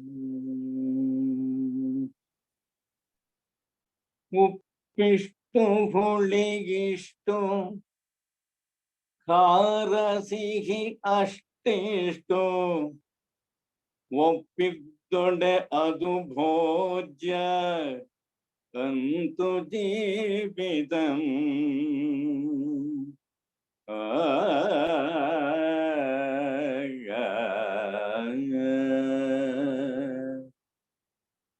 ಉಪ್ಪಿಷ್ಟು ಹುಳಿಗಿಷ್ಟು ಖಾರ ಸಿಹಿ ಅಷ್ಟಿಷ್ಟು ಒಪ್ಪಿದ್ದೊಡೆ ಅದು ಭೋಜ್ಯ ಅಂತು ಜೀವಿತಂ.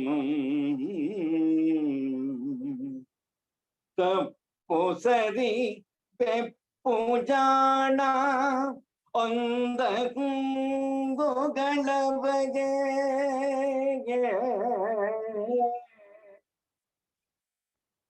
ತಪ್ಪು ಸರಿ ಬೆಪ್ಪು ಜಾಣ ಅಂದ ಕುಂದುಗಳ ಬಗೆ 20 ಬಗೆ ಸೇರೆ ರುಚಿ 20 ಬಗೆ ಸೇರೆ ರುಚಿ ಮಂಕುತಿಮ್ಮ.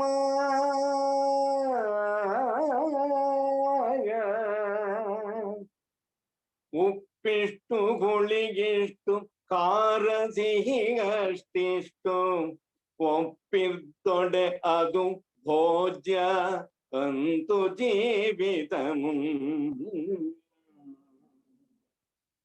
ತಪ್ಪು ಸರಿ ಬೆಪ್ಪು ಜಾಣ ಅಂದ ಕುಂದುಗಳ ಬಗೆ 20 ಸೇರೆ ರುಚಿ 20 ಬಗೆ ಸೇರೆ ರುಚಿ ಜೀವಿತಮು ಅಂತು ಜೀವಿತಮು. 20 ಬಗೆ ಸೇರೆ ರುಚಿ 20 ಬಗೆ ಸೇರೆ ರುಚಿ ಮಂಕುತಿಮ್ಮ. ಮಂಕುತಿಮ್ಮ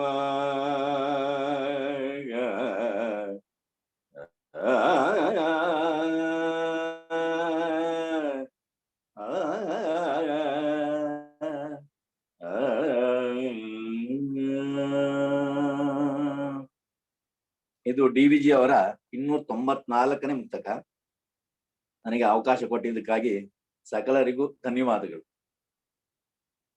ಧನ್ಯವಾದಗಳು ಬಾನ ಸುಬ್ರಹ್ಮಣ್ಯ ಅವರೇ. ಸರಿಯಾ ಬಂತ ಸರ್? ಹೇಳಿದ್ರಿ, ಸೊಗಸಾಗಿ ಹೇಳಿದ್ರಿ. ಶೀಲಾ ಅವರೇ, ಈಗ ತಪ್ಪು ಸರಿ ಸಮ್ಮಿಶ್ರದ ಬಗ್ಗೆ DVಜಿ ವಿಚಾರಧಾರೆ ಏನು ಅಂತ ತಿಳಿಸ್ಕೊಡ್ಬೇಕು.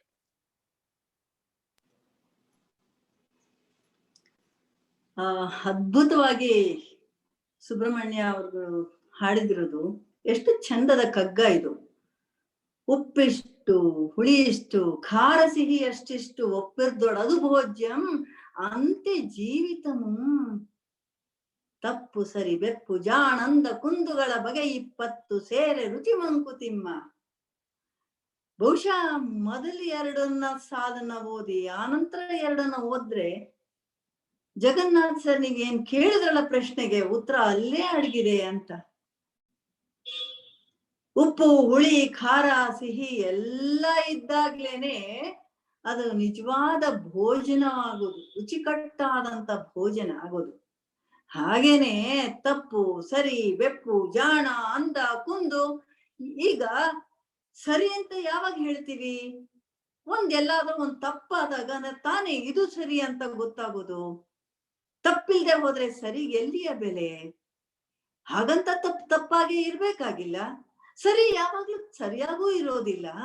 ಇವೆಲ್ಲ ಕೂಡ ಇರುತ್ತೆ ಬದುಕಿನಲ್ಲಿ, ಇವೆಲ್ಲವೂ ಇದೆ. ತಪ್ಪನ್ನ ನೋಡಿದಾಗ ಹಾಗಿರ್ಬಾರ್ದು ಅಂತ ಕಲಿ, ಸರಿಯನ್ನ ನೋಡಿದಾಗ ತಪ್ಪು ಮಾಡ್ದಲೇ ಇರೋಣ ಅಂತ ಕಲಿ. ಈ ರೀತಿಯಾಗಿ ಇದ್ದಾಗ ಬದುಕು ತುಂಬಾ ಚೆನ್ನಾಗಾಗತ್ತೆ. ಎಲ್ಲ ಯಾವಾಗ್ಲೂ ಸರಿನೇ ಇರೋದಿಲ್ಲ. ಸರಿನೇ ಇರುತ್ತೆ ಅಂತೇಳಿ ಬರೀ ಸ್ವೀಟ್ ಕೊಟ್ಬಿಟ್ರೆ ತುಂಬಾ ಚೆನ್ನಾಗಿದೆ ಸ್ವೀಟೇ ತಿನ್ಕೊಂಡಿರುವಂತ, ಬೆಳಗ್ಗೆ ಹೋಳಿಗೆ, ಮಧ್ಯಾಹ್ನ ಹೋಳಿಗೆ, ರಾತ್ರಿ ಹೋಳಿಗೆ, 20 ದಿವಸ ಹೋಳಿಗೆ ಅಂತ ಸಾಧ್ಯನೇ ಇಲ್ಲ. ನರಸಿಂಹಯ್ಯನವರು ಫಾರಿನ್ ಹೋದಾಗ 3-4 ವರ್ಷ 3 ಹೊತ್ತು ಉಪ್ಪಿಟ್ಟು ತಿನ್ಕೊಂಡಿದ್ರಂತೆ. ಆ ಉಪ್ಪಿಟ್ಟಲ್ಲಾದ್ರೂ ಏನಿತ್ತು? ಉಪ್ಪಿತ್ತು, ಹುಳಿ ಇತ್ತು, ಖಾರ ಇತ್ತು, ಒಂಚೂರು ಚಿಟಿಕೆ ಸಕ್ಕರೆನೂ ಹಾಕಿದ್ರು ಏನೋ. ಅದೆಲ್ಲ ಇದ್ದಿದ್ದಕ್ಕೆ ಅವರು ಇರೋದಿಕ್ ಸಾಧ್ಯ ಆಯ್ತು. ಬದುಕು ಹಾಗೆ. ಉಪ್ಪಿಷ್ಟು ಹುಳಿ ಇಷ್ಟು ಖಾರ ಸಿಹಿ ಅಷ್ಟಿಷ್ಟು ಒಪ್ಪಿರ್ದೊಡದು ಭೋಜ್ಯಂ ಅಂತೆ ಜೀವಿತಮು. ತಪ್ಪು ಸರಿ ಬೆಪ್ಪು ಜಾಣಂತ ಕುಂದುಗಳ ಬಗೆ 20 ಸೇರೆ ರುಚಿ ಮಂಕುತಿಮ್ಮ. ಅದ್ಭುತವಾದಂತಹ ಒಂದು ಕಗ್ಗ. ಇದಕ್ಕೆ ಉತ್ತರವಾಗಿ ಮತ್ತೊಂದು ಅವ್ರು ಹೇಳ್ತಾರೆ, ಈ ಬೆರಳುಗಳನ್ನ ನೋಡಿ. ನೀವೆಲ್ಲರೂ ನಿಮ್ಮ ಬೆರಳುಗಳನ್ನ, ಕೈ ಬೆರಳುಗಳನ್ನ ನೋಡ್ಕೊಳ್ಳಿ. ಅದು ಒಂದೇ ಸಮನಾಗಿ ಇಲ್ವೇ ಇಲ್ಲ. ಒಂದು ಉದ್ದ, ಒಂದ್ ಗಿಡ್ಡ, ಒಂದ್ ದಪ್ಪ, ಒಂದ್ ತಳ್ಳ, ಹೀಗೆಲ್ಲ ಇದೆ. ಬೆರಳುಗಳ ನೋಡು ಅವರುಗಳು ಒಂದರಂತೂ ಒಂದಿಲ್ಲ. ಬೆರಳುಗಳ ನೋಡವರ್ಗಳು ಒಂದರಂತೂ ಒಂದಿಲ್ಲ. ಸರಿ ಕರಧರ್ಮ ಕುಚಿತವ ಹೆಚ್ಚು ಕಡಿಮೆಗಳು. ಅದು ಕರಧರ್ಮಕ್ಕೆ ಅಂದ್ರೆ ಕೈಗಳಿಂದಾನೇ ನಾವು ಕೆಲಸಗಳನ್ನ ಮಾಡೋದು. ಅದಕ್ಕೆ ಈ ಹೆಚ್ಚು ಕಡಿಮೆ ಇದ್ರೇನೆ ಸರಿಯಾಗೋದು. ಪುರುಳ ಪಿಡಿವೆ ಬೆರಳುಗಳೆಲ್ಲ ಒಂದುದ್ದ ಮಿರೆ. ಈಗ 5 ಬೆರಳು ಒಂದೇ ಸಮ ಇದ್ಬಿಟ್ಟಿರುತ್ತೆ ಅಂತ ಇಟ್ಕೊಳ್ಳೋಣ. ಹಿಡ್ಕೊಳಕ್ ಆಗೋದೇ ಇಲ್ಲ, ಏನನ್ನೂ ಹಿಡ್ಕೊಳಕ್ ಆಗೋದಿಲ್ಲ. ನೀನ್ ಏನನ್ನಾದ್ರೂ ಹಿಡ್ಕೊಳ್ಬೇಕಂದ್ರೆ ಈ ಉದ್ದ ಗಿಡ್ಡ ಇರ್ಲೇಬೇಕು. ಸರಿಯಹುದು ಕಾರ್ಯಕ್ಕೆ ಮಂಕುತಿಮ್ಮ. ಇದೆಲ್ಲ ಸರಿ ಇದೆಯಪ್ಪ, ನೀನ್ ಸುಮ್ನೆ ಬುದ್ಧಿವಂತ ಅಂತ ತಿಳ್ಕೊಂಡು ಇದ್ಯಾಕ್ ಹೀಗೆ ಅಂತ ಕೇಳೋದು ಬೇಡ. ತಪ್ಪಿರ್ಬೇಕು, ಸರಿ ಇರ್ಬೇಕು, ಅಂದ ಇರ್ಬೇಕು, ಕುಂದೂ ಇರ್ಬೇಕು, ಬೆಪ್ಪಿರ್ಬೇಕು, ಜಾಣ ಇರ್ಬೇಕು. ಇವುಗಳೆಲ್ಲವಿಂದ ನಾವು ಕಲಿತು ಜೀವನದ ಕಲೆಯನ್ನ ರೂಢಿಸ್ಕೊಳ್ಬೇಕು. ಅವ್ರು ಹೇಳ್ತಾರೆ, ಕಲೆಗಳಲ್ಲಿ ಪರಮ ಕಲೆ ಜೀವನದ ಲಲಿತ ಕಲೆ, ಕಲಿಸದ ಆವಲ್ಲ ಬಾಹ್ಯ ಬೋಧನೆ. ಒಲಿದೊಲಿಸಿಕೊಳ್ಳುವ ನಯದ ಸೂಕ್ಷ್ಮವೇ ಕಲೆ ಅಂತ ಹೇಳ್ತಾರೆ. ತಿಳಿವುದು ಒಳಹದದಿಂದ ಮಂಕುತಿಮ್ಮ. ತಿಳಿವುದೊಳ ಹದದಿಂದ ಅಂದ್ರೆ ಮನಸ್ಸನ್ನ ಹದ ಮಾಡ್ಕೊಂಡು ಆ ಹದ ಬರೋದು ಯಾವಾಗ? ಈ ತಪ್ಪಿದ್ದಾಗ, ಸರಿ ಇದ್ದಾಗ, ಎಲ್ಲ ಇದ್ದಾಗ ಮಾತ್ರ. ನೀವ್ ಯಾರನ್ನ ತಪ್ಪು ಅಂತ ನೀವ್ ಹೇಳ್ತೀರಿ? ನಾವು ಸರಿ ಇದೀವ? ಹಾಗ್ ನೋಡಿದ್ರೆ ಎಲ್ಲರೂ ಕೆಲವು ತಪ್ಪೆ, ಎಲ್ಲರಲ್ಲೂ ಎಷ್ಟೊಂದು ಸರಿ ಇರೋದಾದ್ರಿಂದ ಅವುಗಳ ಗೊಡವೆ ಬೇಡ ಅನ್ನುವ ಮಾತನ್ನ ಮಾನ್ಯ DVG ಅವರು ಕಗ್ಗಗಳ ಮೂಲಕ ಪ್ರತಿಪಾದನೆಯನ್ನ ಮಾಡ್ತಾರೆ. ಅವರು ಕೂಡ ಎಲ್ಲರಿಂದ ಬೇರೆ ಬೇರೆ ಬೇರೆ ಒಳಿತನ್ನ ಕಲ್ತೋರೇನೆ. ನಾವು ಆ ಗುಣವನ್ನ ಕಂಡಿಡ್ಕೊಳ್ತಾ ಹೋಗ್ಬೇಕು. ಸುಮ್ನೆ ಯಾರಿಗಾದ್ರೂ ಕೂಡ ಒಂದು ಹಣೆಪಟ್ಟಿಯನ್ನ ಹಾಕ್ಬಿಡ್ಬಾರ್ದು, ಇವನೊಬ್ಬ ಪಾಪಿ ಅಂತ. ಪಾಪವೆಂಬುದೇನು ಸುಲಭ ಸಾಧನೆ ಎಲ್ಲ ಅಂತಲೂ ಕೂಡ ಹೇಳ್ತಾರೆ DVG ಅವರು. ನಾವು ತಪ್ಪು ಅಂತ ಹೇಳ್ಬಿಡ್ತೀವಲ್ಲ, ತಪ್ಪು ಅಂತ ಸುಮ್ನೆ ಹೇಳ್ಬಿಡ್ಬೇಡಿ. ಪಾಪವೆಂಬುದೇನು ಸುಲಭ ಸಾಧನೆ ಅಲ್ಲ, ತಾಪದೊಳ್ ಬೇಯದ ಬನ್ನರನ ಎಸಪನಲ್ಲ. ಅವ್ನ್ಗೇನೋ ತೊಂದ್ರೆ ಇರುತ್ತೆ, ಏನೋ ಕಷ್ಟಗಳಿದ್ದು ತಪ್ಪು ಮಾಡಿರಬಹುದು. ವಾಪಿಯಾಳವ ದಡದಿ ನಿಂತಾತ ನರಿವನೇ. ವಾಪಿ ಅಂದ್ರೆ ಬಾವಿ, ಬಾವಿಗೆ ಎಷ್ಟ್ ಆಳ ಇದೆ ಅಂತ ದಡದಲ್ಲಿ ನಿಂತ್ರೆ ಗೊತ್ತಾಗುದಿಲ್ಲ. ಪಾತಕಿಯೊಳ ಎದೆಯೊಳಗಿಳಿಯೋ ಮಂಕುತಿಮ್ಮ, ಪಾಪಿ ಎದೆಯೊಳಗಿಳಿಯೋ ಮಂಕುತಿಮ್ಮ ಅಂತ. ಅವನ ಒಳಗೆ ಹೊಕ್ಕಿ ನೋಡ್ಬೇಕು, ಅವನ್ ಏನ್ ಯಾತಕ್ಕೆ ತಪ್ಪು ಮಾಡಿದ್ದಾನೆ ಅಂತ. ಅಂತದನ್ನ ಬರೀ ಹೇಳಲಿಲ್ಲ, ಅವರು ನಡುಕ್ ಸೋಸಿದ್ರು. ಒಂದ್ಸರಿ ಅವರು ಯಾವ್ದೋ ಐರಿಷ್ ಕಂಪನಿಯಲ್ಲಿ ಈಗ ಅದು ಮುದ್ರಣಾಲಯದಲ್ಲಿ ಕೆಲಸ ಮಾಡ್ತಾ ಇರುವಾಗ, ಪುಸ್ತಕದ ಪ್ರಕಟಣೆ ಬಗ್ಗೆ ಕೆಲಸ ಮಾಡ್ತಾ ಇರ್ತಾರೆ. ಅವರು ಒಂದು ಸೈಕಲ್ ತಗೊಂಡು ಹೋಗ್ತಾ ಇರ್ತಾರೆ. ಆ ಸೈಕಲ್ಗೆ 350 ಆಗಿನ ಕಾಲದಲ್ಲಿ ತುಂಬಾ ಲಕ್ಷಾಂತರ ಬೆಲೆ ಅಂತಾನೆ ಹೇಳ್ಬೋದು. ಅದನ್ನ ತಗೊಂಡೋಗಿ ಇಟ್ಟಾಗ ಒಂದ್ ದಿವ್ಸ ರಾತ್ರಿ ಕೆಲಸ ಮುಗಿಸಿ ನೋಡ್ತಾರೆ, ಅಲ್ಲಿ ಕಾಣೋದೇ ಇಲ್ಲ, ಸೈಕಲ್ ಕಾಣೋದೇ ಇಲ್ಲ, ಯಾರೋ ಕೂತ್ಕೊಂಡು ಹೋಗ್ಬಿಟ್ಟಿರ್ತಾರೆ. ಅವರು ಕಂಪ್ಲೇಂಟ್ ರಿಜಿಸ್ಟರ್ ಮಾಡ್ತಾರೆ. ಕಂಪ್ಲೇಂಟ್ ರಿಜಿಸ್ಟರ್ ಮಾಡಿದಾಗ ಆ ಪೊಲೀಸ್ನವರು ಕಷ್ಟಪಟ್ಟು ಒಂದ್ 15 ದಿವಸ ಆದ್ಮೇಲೆ ಕಳ್ಳನನ್ನ ಮಾಲ್ ಸಮೇತ ಹಿಡ್ಕೊಂಡ್ ಬರ್ತಾರೆ, ನೋಡಿ ಅಂತ. DVG ಅವರು ಆ ಕಳ್ಳನ ಮುಖವನ್ನ ನೋಡ್ತಾರೆ. ಯಾಕೋ ಅವ್ರಿಗೆ ಅಯ್ಯೋ ಅನ್ಸ್ಬಿಡತ್ತೆ. ಪಾಪ ಅದ್ ಯಾವ ಬಡತನ ಇವನನ್ನ ಕಾಡ್ತೋ ಏನೋ, ಯಾವ ಕಾರಣಕ್ಕಾಗಿ ಕದ್ನೋ ಏನೋ. ಈಗ ಇವನಿಗೆ ಶಿಕ್ಷೆ ಅಂತ ಕೊಡ್ಸಿದ್ರೆ ಸುಮಾರು 10-12 ತಿಂಗಳ ಕಾಲ ಅವನು ಜೈಲ್ನಲ್ಲಿ ಕೊಳಿಬೇಕು. ಅವನ್ ಜೈಲ್ನಲ್ಲಿ ಕೊಳತ್ರೆ ಇವನ್ ನೋಡಿದ್ರೆ ಒಂದ್ 20 ವರ್ಷದ ಹುಡುಗ ಕೆಲಸ ಮಾಡೋನ್ ಇದ್ದಾಗಿದ್ದಾನೆ. ಮನೆಯವ್ರ ಗತಿ ಏನು? ಅವ್ರಿಗೆ ಎಲ್ಲಿಂದ ಬರುತ್ತೆ ದುಡಿಮೆ? ಒಳ್ಳೆ ಸಂಸಾರನೇ ದಿಕ್ಕೆಟ್ಟಾದಂತ ಆಗ್ಬಿಡುತ್ತಲ್ಲ ಅಂತೆಲ್ಲ ಆಲೋಚನೆ ಮಾಡಿ ಅವ್ರೇನ್ ಮಾಡ್ತಾರಂತೆ, ತಮ್ಮ ಗೆಳೆಯರು ಇರ್ತಾರಂತೆ, ಒಬ್ರು ಬೇಲೂರು ಲಾಯರು, ಅವ್ರನ್ನ ನೀನೇ ವಕೀಲ್ಕೆ ಮಾಡಪ್ಪ, ಹೇಗಾದ್ರೂ ಮಾಡಿ ಅವನಿಗೆ ಶಿಕ್ಷೆ ತಪ್ಸು ಅಂತ. ಯಾಕೆಂದ್ರೆ ಕಂಪ್ಲೇಂಟ್ ರಿಜಿಸ್ಟರ್ ಆಗ್ಬಿಟ್ಟಿದೆ, ಸುಮ್ನೆ ತೆಕ್ಕೊಳ್ಳೋ ಹಾಗಿದಿಲ್ಲ. ಆಮೇಲೆ ಇವ್ರೇನೆ ಹೋಗ್ತಾರಂತೆ. ಇವ್ರು ಹೋಗ್ಬಿಟ್ಟು ಹೇಳಿಕೆ ಕೊಡ್ತಾರಂತೆ, ಇಲ್ಲ ಈ ಹುಡುಗ ನನಗೆ ಗೊತ್ತಿದಾನೆ, ಇವನು ಕೂಡ ಅಲ್ಲೇ ಕೆಲಸ ಮಾಡ್ತಾನೆ, ತುಂಬಾ ಪ್ರಾಮಾಣಿಕ, ಇವನಲ್ಲ ಕತ್ಕೊಂಡಿಲ್ಲ, ಖಂಡಿತ ಇವನಲ್ಲ ಅಂತ. ಜನಕ್ಕೆಲ್ರಿಗೂ ನಿಜ ಗೊತ್ತಿದ್ರು ಕೂಡ DVG ಅವ್ರ ಬಗ್ಗೆ ಅಷ್ಟೇ ಮರ್ಯಾದೆ ಇರುತ್ತಾದ್ರಿಂದ ಅವನನ್ನ ಬಿಟ್ಟು ಬಿಡ್ತಾರಂತೆ. ಬಿಟ್ಟಿದ್ದಷ್ಟೇ ಅಲ್ಲ, ಮುಂದೇನಾಯ್ತು, ಒಂದ್ 8-10 ವರ್ಷಗಳ ನಂತರದಲ್ಲಿ ಯಾವಾಗ್ಲೂ ಹೀಗೆ ಕಮರ್ಷಿಯಲ್ ಸ್ಟ್ರೀಟ್ ಅಲ್ಲಿ ಹೋಗ್ತಾ ಇರ್ತಾರಂತೆ DVG ಅವರು. ಆವಾಗ ಒಬ್ಬ 30-32 ವರ್ಷದವನು ಓಡ್ಕೊಂಡ್ ಬಂದು ಕಾಲಿಗೆ ಬೀಳ್ತಾನಂತೆ. ಇವ್ರು ನೋಡ್ತಾರೆ, ಯಾಕಪ್ಪ ಅಂತ ಗುರ್ತು ಸಿಗೋದಿಲ್ಲ. ಅವನ್ ಹೇಳ್ತಾನಂತೆ, ನೀವು ಅಂದು ನನ್ನನ್ನ ಬಿಡಿಸಿದ್ರಿ, ನಾನೇ ಕಳ್ತನ ಮಾಡಿದ್ದು ನಿಮ್ಮ ಸೈಕಲ್ನ, ಆದ್ರೂ ಕೂಡ ನೀವು ನನ್ನ ಬಿಡಿಸಿದ್ರಿ. ನಾನೀಗ ಒಂದು ಮುದ್ರಣಾಲಯವನ್ನ ಹಾಕೊಂಡಿದೀನಿ, ನೀವು ದಯಮಾಡಿ ನಿಮ್ಮ ಪಾದಧೂಳಿಯನ್ನ ಅಲ್ಲಿಗೆ ತಗೊಂಡ್ ಬರ್ಬೇಕು ಅಂತೇಳಿ ಕರ್ಕೊಂಡು ಹೋಗ್ತಾನೆ. ತಂದೆ ತಾಯಿಗಳಿಗೂ ಗೊತ್ತಾಗುತ್ತೆ ಆ ವಿಷಯ, ಅವ್ರಿಗೆ ಗೊತ್ತಿರುತ್ತೆ ಇವರೇ ಬಿಡಿಸಿದ್ದು ಅಂತ ಹೇಳಿ. ಅವರು ಕರ್ಕೊಂಬಂದು ಮರ್ಯಾದೆ ಮಾಡಿ ಹಣ್ಣು ತಾಂಬೂಲ ಎಲ್ಲ ಕೊಡ್ತಾರಂತೆ. ಅದಕ್ಕೆ ಹೇಳ್ತಾರೆ DVG, ಸುಮ್ನೆ ನಾವು ಈ ತಪ್ಪು ಮಾಡು ಈ ಶಿಕ್ಷೆ ಕೊಡು ಅಲ್ಲ, ಎಲ್ಲಕ್ಕೂ ಮುಂಚೆ ವಿಚಾರಣೆ ಮಾಡು, ಅರ್ಥ ಮಾಡ್ಕೋ ಪಾಪಿಯನ್ನ, ಆಗ ತಪ್ಪು ಅಂತ ಯಾವ್ದಿರಬಹುದು ಅಂತ ಹೇಳು ಅಂತ ಮಾನ್ಯ DVG ಅವರು ಹೇಳ್ತಾರಂತೆ. ಅವರು ಸಾಕಷ್ಟು ಬೇರೆಯವರಿಂದ ಕಲ್ತೋರು. ಒಂದ್ಸರಿ ಆನಂದ್ ರಾಯರು ಅಂತ ದಿವಾನ್ರು ಅವ್ರ ಮನೆಗೆ ಹೋಗ್ತಾರಂತೆ. ಯಾಕೆ ಅಂತ ಹೇಳಿದ್ರೆ, ಇವರು ಪತ್ರಿಕೋದ್ಯಮದಲ್ಲಿ ಮೊದ್ಲು ಒಬ್ರು ರಂಗಾಚಾರ್ಲು ಅನ್ನೋರ್ ಬಗ್ಗೆ ಒಂದು ಲೇಖನ ಬರೆದಿರ್ತಾರೆ, ಎಲ್ಲರೂ ಇಷ್ಟಪಟ್ಟಿರ್ತಾರೆ. ಎಷ್ಟು ಅದ್ಭುತವಾಗಿ ಇಂಗ್ಲಿಷ್ ನಲ್ಲಿ ಬರ್ದಿದೆಯಲ್ಲಪ್ಪ ಅಂತ. ವಿಶ್ವೇಶ್ವರಯ್ಯನವರು, ಮಿರ್ಜಾ ಇಸ್ಮಾಯಿಲ್ ಎಲ್ರು ಕೂಡ ಇಷ್ಟಪಟ್ಟಿರ್ತಾರೆ. ಆವಾಗ ಇವ್ರಿಗನ್ಸುತ್ತೆ, ಹಾಗಾದ್ರೆ ಈ ರಂಗಾಚಾರ್ಯರ ಬಗ್ಗೆ ಒಂದು ಪುಸ್ತಕವನ್ನೇ ಯಾಕೆ ಬರೀಬಾರದು? ಪುಸ್ತಕವನ್ನ ಬರಿಬೇಕು ಅನ್ನೋದಾದ್ರೆ ಸಾಕಷ್ಟು ವಿಷಯಗಳನ್ನ ಅರಿತವರನ್ನ ತಿಳ್ಕೊಳ್ಬೇಕು. ಅವ್ರಿಗೆ ಗೊತ್ತಾಗತ್ತೆ, ಈ ರಂಗಾಚಾರ್ಯರ ಜೊತೆಗೆ ಈ ಆನಂದರಾಯರು, ದಿವಾನ್ ಆನಂದರಾಯರು ಅನ್ನೋರು ಅವ್ರಿಗಾಗ್ಲೇ 60 ವರ್ಷ ಆಗೋಗ್ಬಿಟ್ಟಿರುತ್ತೆ. ಅವ್ರನ್ನ ಕೇಳಿದ್ರೆ ವಿಷಯ ಸಿಗ್ಬೋದು ಅಂತ ಹೇಳಿ ಅವ್ರ ಮನೆಗೆ DVG ಅವರು ಹೋಗ್ತಾರೆ. DVG ಅವ್ರಿಗೆ 60 ವರ್ಷ, ಸಾರಿ ಆನಂದರಾಯರಿಗೆ 60 ವರ್ಷಕ್ಕೂ ಮೀರಿದೆ. ಹೋದಾಗ DVG ಅವ್ರಿಗೆ ಸುಮಾರು 22 ವರ್ಷದ ಹುಡುಗ, ಯುವಕ. ಅವನು ಹೆದರ್ಕೊಂಡೇ ಹೋಗ್ತಾನೆ. ಅವ್ರಿಗೆ ಸಾಮಾನ್ಯ, ನಾವು ಅಲ್ವಾ ಚಿಕ್ಕವರಿರುವಾಗಂತೂ ದೊಡ್ಡವ್ರು ನೋಡಿದ್ರೆ ಅವ್ರು ಬೇರೆದೇ ಲೋಕದಿಂದ ಬಂದು ಇಳಿದವ್ರು ಅಂತ, ಅದ್ರಲ್ಲೂ ಸಾಹಿತಿಗಳು ಅಂತವ್ರು ಅಂದ್ರೆ ಅವ್ರಿಗೂ ನಮಗೂ ಸಂಬಂಧ ಇಲ್ಲ, ಅವ್ರು ಬೇರೆ ಗ್ರಹದ ಜೀವಿಗಳು ಅನ್ನೋ ಥರಾನೇ ಖಂಡಿತವಾಗ್ಲೂ ಕಾಣಿಸ್ತಿತ್ತು. ಈಗ್ಲೂ ಹಾಗೆ ಅನ್ಸುತ್ತೆ ಬಿಡಿ ಎಷ್ಟೋ ಜನಗಳನ್ನ ನೋಡುವಾಗ. ಆದ್ರೆ ಇವ್ರಿಗೆ ಬರೀಬೇಕು ಅಂತ ಆಸೆ ಇತ್ತು. ಇವ್ರು ಹೋಗ್ತಾರೆ. ಆನಂದರಾಯರು ಬಾಗಿಲು ತೆಗಿತಾರೆ. ಬಾಗಿಲು ತೆಗೆದ್ಬಿಟ್ಟು ಒಳಕದ್ದು ಸಿಡಾಮ್ ಅಂತ ಇಂಗ್ಲಿಷ್ ನಲ್ಲಿ ಹೇಳ್ತಾರಂತೆ. ಇವರು ಸಂಕೋಚ, ಪಾಪ ಹುಡುಗ ಅಲ್ವಾ, ನಿಂತ್ಕೊಂಡ್ಬಿಟ್ಟು ಹಾಗೇನೆ ಏನೋ ಹೇಳಕ್ ಹೋಗ್ತಾರೆ. ಆಗ ಆನಂದರಾಯರು ಪ್ಲೀಸ್ ಸಿಡಾಮ್ ಅಂತಾರಂತೆ. ಆದ್ರೂ ಇವ್ರಿಗೆ ನಂದು ಕರೆಂಟ್ ಹೊಟ್ಟೋಯ್ತು. ದನಿ ಕೇಳಿಸ್ತಾ ಇದೆಯಾ? ಕೇಳ್ತಾ ಇದೆ ಮಾತಾಡಿ. ಮುಖ ಕಾಣಿಸಲ್ಲ, ಆದ್ರೆ ದನಿ ಕೇಳಿಸ್ತಾ ಇದೆ. ಓಕೆ, ಮಾತಾಡ್ತೀನಿ. ಮುಖ ಮುಖ್ಯ ಅಲ್ಲ, ದನಿಗಿಂತ ಮಾತಿಗಿಂತ ಮುಖ್ಯವಾಗಿ ವಿಷಯ ಅದು ಇಂಪಾರ್ಟೆಂಟು.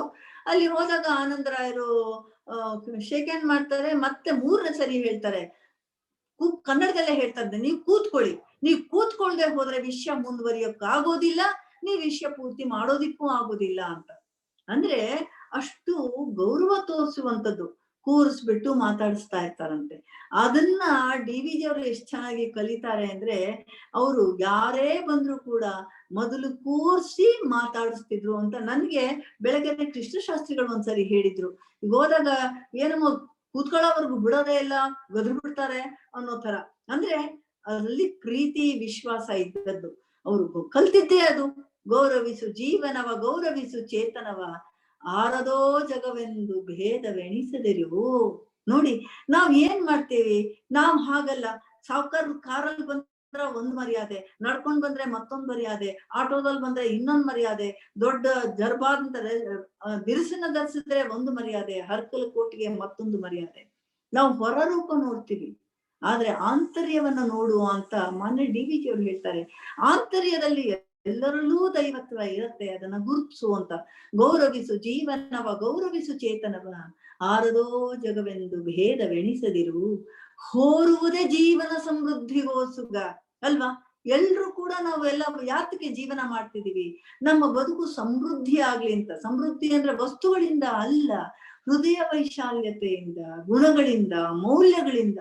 ಹೋರುವುದ ಜೀವನ ಸಮೃದ್ಧಿಗೋಸುಗ, ನಿನಗೆ ದಾರಿಯಾತ್ಮೋನ್ನತಿಗೆ ಮಂಕುತಿಮ್ಮ. ಯಾವಾಗ್ಲೂ 4ನೇ ಸಾಲ ಅದ್ಭುತ. ದಾರಿ ಆತ್ಮೋನ್ನತಿಗೆ. ನೀನು ಬೇರೆಯವರನ್ನ ಗೌರವಿಸೋದ್ರಿಂದ ನಿನ್ನನ್ನು ನೀನು ಗೌರವಿಸಿಕೊಂಡಂತೆ, ಆ ಮೂಲಕವಾಗಿ ನಿನ್ಗೆ ಆತ್ಮೋನ್ನತಿ ಆಗತ್ತೆ, ಮನಸ್ಸಿಗೆ ಹಿತವಾಗತ್ತೆ. ಅದ್ರ ಬದಲು ನಾನು ನಾನು ನಾನು ಅಂತ ಅನ್ಕೊಂಡ್ರೆ ಅದು ಸಾಧ್ಯ ಆಗೋದಿಲ್ಲ ಅಂತ ಮಾನ್ಯ DVG ಅವರು ಇಲ್ಲಿ ತಿಳಿಸ್ತಾ ಇದ್ದಾರೆ. ಕೋಶ ಮತ್ತೆ ಇನ್ಯಾರಾದ್ರೂ ಹಾಡ್ಬೋದು. ಕತ್ಲಿನಲ್ಲೂ ಸೊಗಸಾಗಿ ಶೀಲಾ ಅವ್ರು ಮಾತಾಡ್ಬೋದು ಅನ್ನೋದು ಎಲ್ರಿಗೂ ಗೊತ್ತು. ಯಾಕಂದ್ರೆ 42 ವರ್ಷ ಶಿಕ್ಷಕಿಯಾಗಿ ಪ್ರಿನ್ಸಿಪಾಲ್ರಾಗಿ ಅವ್ರು ಕೆಲಸ ಮಾಡಿದ್ರು. ಇರ್ಲಿ, ಶ್ರೀಮತಿ ವಿಜಯಶ್ರೀ ವೆಂಕಟೇಶ್ ಇವರು 35 ವರ್ಷದಿಂದ ಶಾಸ್ತ್ರೀಯ ಸಂಗೀತವನ್ನ ಅನೇಕರಿಗೆ ಹೊಸಪೇಟೆನಲ್ಲಿ ಕಲಿಸ್ಕೊಟ್ಟಿದ್ದಾರೆ. ಉತ್ತಮವಾದ ಸಂಗೀತಗಾರರು. ಶ್ರೀಮತಿ ವಿಜಯಶ್ರೀ ಅವರು ಅಂತಃಪುರ ಗೀತೆಯ ಒಂದು ಭಾಗನ್ನ ಅವರಿಂದ ಕೇಳೋಣ.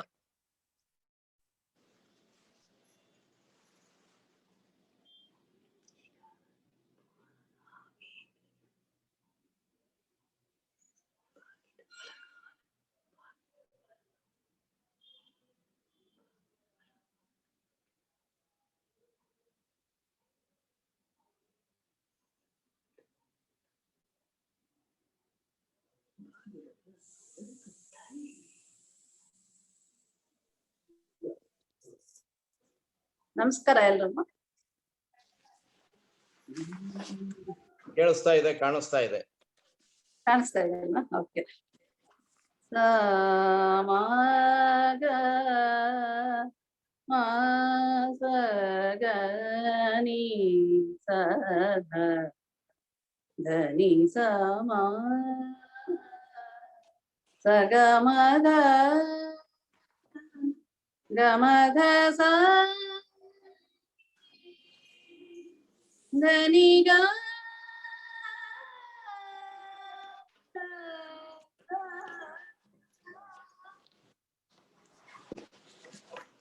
ಏನೇ ಮಹಾನಂದವೇ ಓ ಭಾಮಿನಿ ಏನೇ ಸಂಭ್ರಮಗಂಧವೇ ಬಲು ಚಂದವೇ ಏನೇ ಮಹಾನಂದವೇ ಓ ಭಾಮಿನಿ ಏನೇ ಸಂಭ್ರಮಗಂಧವೇ ಬಲು ಚಂದವೇ ಏನೇ ಮಹಾನಂದವೇ ಏನಿ ವೃತ್ತ ಮೋದ ಏನಿ ಮೋರ ಜನಾದ ಏನಿ ವೃತ್ತ ಮೋದ ಏನಿ ಮೋದ ಜನಾದ ಏನಿ ಜೀವೋನ್ಮಾದ ಏನಿ ಜೀವೋನ್ಮಾದ ಮಹಾನಂದವೇ ಓ ಭಾಮಿನಿ ಏನೇ ಸಂಭ್ರಮಗಂಧವೇ ಬಲು ಚಂದವೇ ಏನೇ ಮಹಾನಂದವೇ ಧಕ್ಕೆಯ ಶಿರಕ್ಕೆತ್ತಿ ತಡಗು ನಿಂತಟ್ಟೆ ಧಕ್ಕೆಯ ಶಿರಕ್ಕೆತ್ತಿ ತಡಗು ನಿಂತಟ್ಟೆ ತಕ್ಕಿಟ ಧಿಮಿಕಿಟ ತಕ ಝಡುರೆನ್ನಿಸಿ ಒಪ್ಪುದೆ ಚರಣವ ಒಪ್ಪುದೆ ಕಾಯವ ಒಪ್ಪುದೆ ಚರಣವ ಒಲುಪುದೆ ಕಾಯವ ಸೊಕ್ಕಿದ ಕೋಣಿದವ ಕೋಣಿವೆ ನೀನಲೆ ಬಾಲೆ ಸೊಕ್ಕಿದ ಕೋಣಿದವ ಕೋಣಿವೆ ನೀನಲೆ ಬಾಲೆ ನೀ ಮಹಾನಂದವೇ ಮಗ ಗ ಮ ನೀನಿ ದದ ನೀನಿ ಸನಿ ಸ ಮಗ ಗ ಮ ನೀನಿ ದದ ನೀ ಸನಿ ಸ ಧನಿ ಸ ಸನಿ ಸ ನಿ ದ ನಿ ದ ಮದ ಮ ಸನಿ ಸ ನಿ ನಿ ದ ನಿ ದ ಮದ ಮಮ ಗಮದ ನಿ ಗಮದ ನಿ ಆರು ನಿನ್ನಯ ಹೃದಗಾರದೆ ನರ್ತಿಸೆ ಆರು ನಿನ್ನಯ ಹೃದಗಾರದೆ ನರ್ತಿಸೆ ಮಾರ ಶೂರತೆಯ ಪ್ರಸಾರಿಸುತ್ತೆ ಸ್ಮೇರವದನ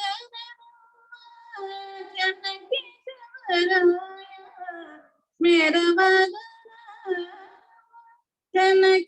ಜನಕೇಶವರಾಯ ಮೋರೆಗನಿಂದನ್ನೆ ತೋರುತ್ತಲಿಹನೆ ಮೋರೆಗನಿಂದನ್ನೆ ತೋರುತ್ತಲಿಹನೆ ಮಹಾನಂದವೇ ಓ ಭಾಮಿನಿ ಏನಿ ಸಂಭ್ರಮಗಂಧವೇ ಬಲು ಚಂದವೇ ಏನಿ ಮಹಾನಂದವೇ ಏನಿ ಮಹಾನಂದ ಏನಿ ಮಹಾನಂದವೇ ಆ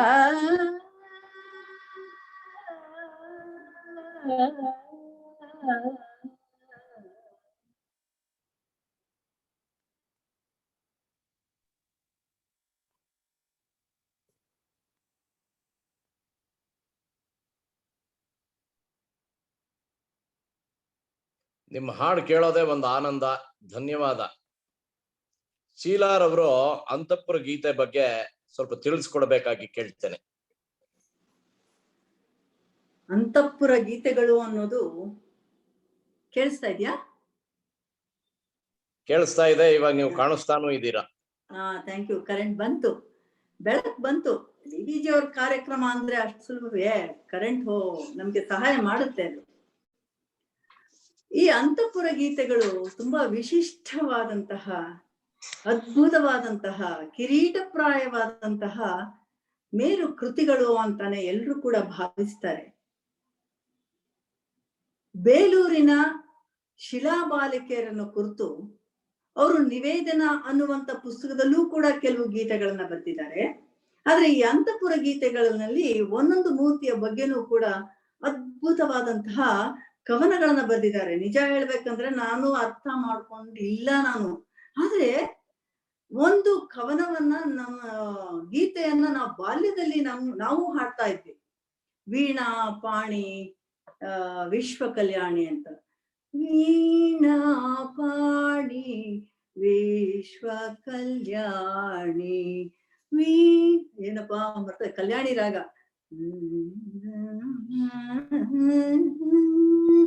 ವೀಣಾ ಪಾಣಿ ವಿಶ್ವ ಕಲ್ಯಾಣಿ ಗಾಯನ ನರ್ತನ ನಂದ ಪ್ರದಾಯಿನಿ ವೀಣಾ ಪಾಣಿ ವಿಶ್ವ ಕಲ್ಯಾಣಿ ಮೌನದ ಗಾಯನ ರೂಢಿಲ್ಲ. ಮೌನದ ಗಾಯನ ಕಾಣದ ನರ್ತನ ಧ್ಯಾನದ ಕಿವಿಗಮೃತ ಸ್ವಾದನ ಅಂತ. ಅದು ಹೇಗೆ ಅವರು ಒಂದೊಂದು ಕವಿತೆಯನ್ನು ಬರೆದ್ರು ಏನೋ ನೋಡಿ. ಆ ಸಾಲುಗಳನ್ನು ನೋಡಿ.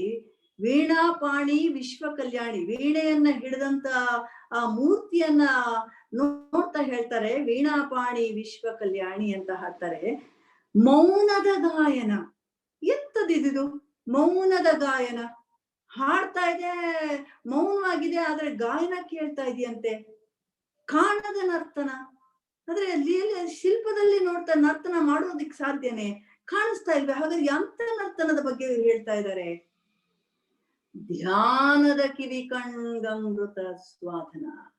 ತುಂಬಾ ಅದ್ಭುತವಾಗಿ ಯಾರು ಆ ಧ್ಯಾನಸ್ಥ ಸ್ಥಿತಿನಲ್ಲಿ ಕಣ್ಣು ಕಿವಿಗಳನ್ನ ಮುಚ್ಕೊಂಡು ಅದನ್ನ ಧ್ಯಾನ ಮಾಡ್ತಾರೋ ಅವ್ರಿಗೆ ಗಾಯನವೂ ಕೇಳತ್ತೆ, ನರ್ತನವೂ ಕಾಣಿಸುತ್ತೆ. ಅದನ್ನ ಅಂತ ಧ್ಯಾನಸ್ಥ ಸ್ಥಿತಿಗೆ ಮಾನ್ಯ DVG ಅವರು ಹೋದ್ರು. ಹಾಗಾಗಿನೇ ಅವರು ಈ ಕವಿತೆಗಳನ್ನ ಬರಿತಾ ಹೋದ್ರು. ನಾವು ಹೋಗ್ತೀವಿ, ನಾನು ಹೋಗಿದ್ದೀನಿ ಒಂದೆರಡು ಸರಿ. ಇದೆಷ್ಟು ಚೆನ್ನಾಗಿದೆ ಅಲ್ವಾ, ಅದೆಷ್ಟು ಚೆನ್ನಾಗಿದೆ ಅಲ್ವಾ, ಮುಂದೋಗೋಣ, ಇಷ್ಟೇನೆ. ಆದ್ರೆ ಅದೇ ತಾವಾಗ್ತಾ ಬೇರೆನೇ ಲೋಕಕ್ಕೆ ಹೋಗ್ತಾ ಅದ್ಭುತವಾಗಿ ತಮ್ಮೊಳಗೆ ಭಾವ ಸ್ಪಂದನೆಯನ್ನ ಮಾಡ್ಕೊಳ್ತಾ, ಜೊತೆಗೆ ಸ್ಫುರಣ ಆಗತ್ತಲ್ಲ, ಆ ಪದ ಸ್ಫುರಣ ಆಗಿ ಕಾವ್ಯ ರಚನೆ ಆಗತ್ತಲ್ಲ, ಅದು ಇವತ್ತು ನಮಗೂ ಕೂಡ ಬೆಳಕನ್ನ ಕೊಡ್ತಾ ಇದೆ. ಈಗ ಆವಾಗ ಸುಮ್ನೆ ಆಡ್ತಾ ಇದ್ದಿದ್ ವೀಣಾ ಪಾಣಿ ವಿಶ್ವ ಕಲ್ಯಾಣಿ ಮೇಷ್ಟ್ರು ಹೇಳ್ತಾರೆ ಅಂತ ಹೇಳ್ತಿದ್ದೆ ನೋಡಿ. ಇವತ್ತು ಬರ್ಲೇ ಇಲ್ಲ. ನಾನು ಏನೋ ಹೇಳೋಣ ಅಂದ್ರೆ ಹಿಂದೆ ಹಾಡ್ದಂತ ಮೇಡಮ್ನ ದನಿನೇ ಕಿವಿನಲ್ಲಿ ಇತ್ತು, ನನಗೆ ಹಾಡಕ್ ಆಗ್ಲೇ ಇಲ್ಲ. ಅಂದ್ರೆ ಅವ್ರಿಗೆ ಹೇಗ್ ಕೇಳಿಸಿತ್ತು ಈ ಗಾನ, ಅದ್ಭುತವಾಗಿ ಅನ್ಸಿದೆ. ಅದರಲ್ಲಿ ಬೇಕಾದಷ್ಟಿದೆ. ಆದ್ರೆ ನನಗೆ ತುಂಬಾ ಖುಷಿ ಕೊಡ್ತು. ಒಂದನ್ನ ಸ್ವಲ್ಪ ಮಟ್ಟಿಗೆ ಓದುವ ಪ್ರಯತ್ನ ಪಟ್ಟೆ. ಅದು ಭಸ್ಮ ಅಂತ, ಭಸ್ಮಾಸುರಂದು, ಭಸ್ಮ ಮೋಹಿನಿ ಅಂತ ಕರೀತಾರೆ ಅದನ್ನ.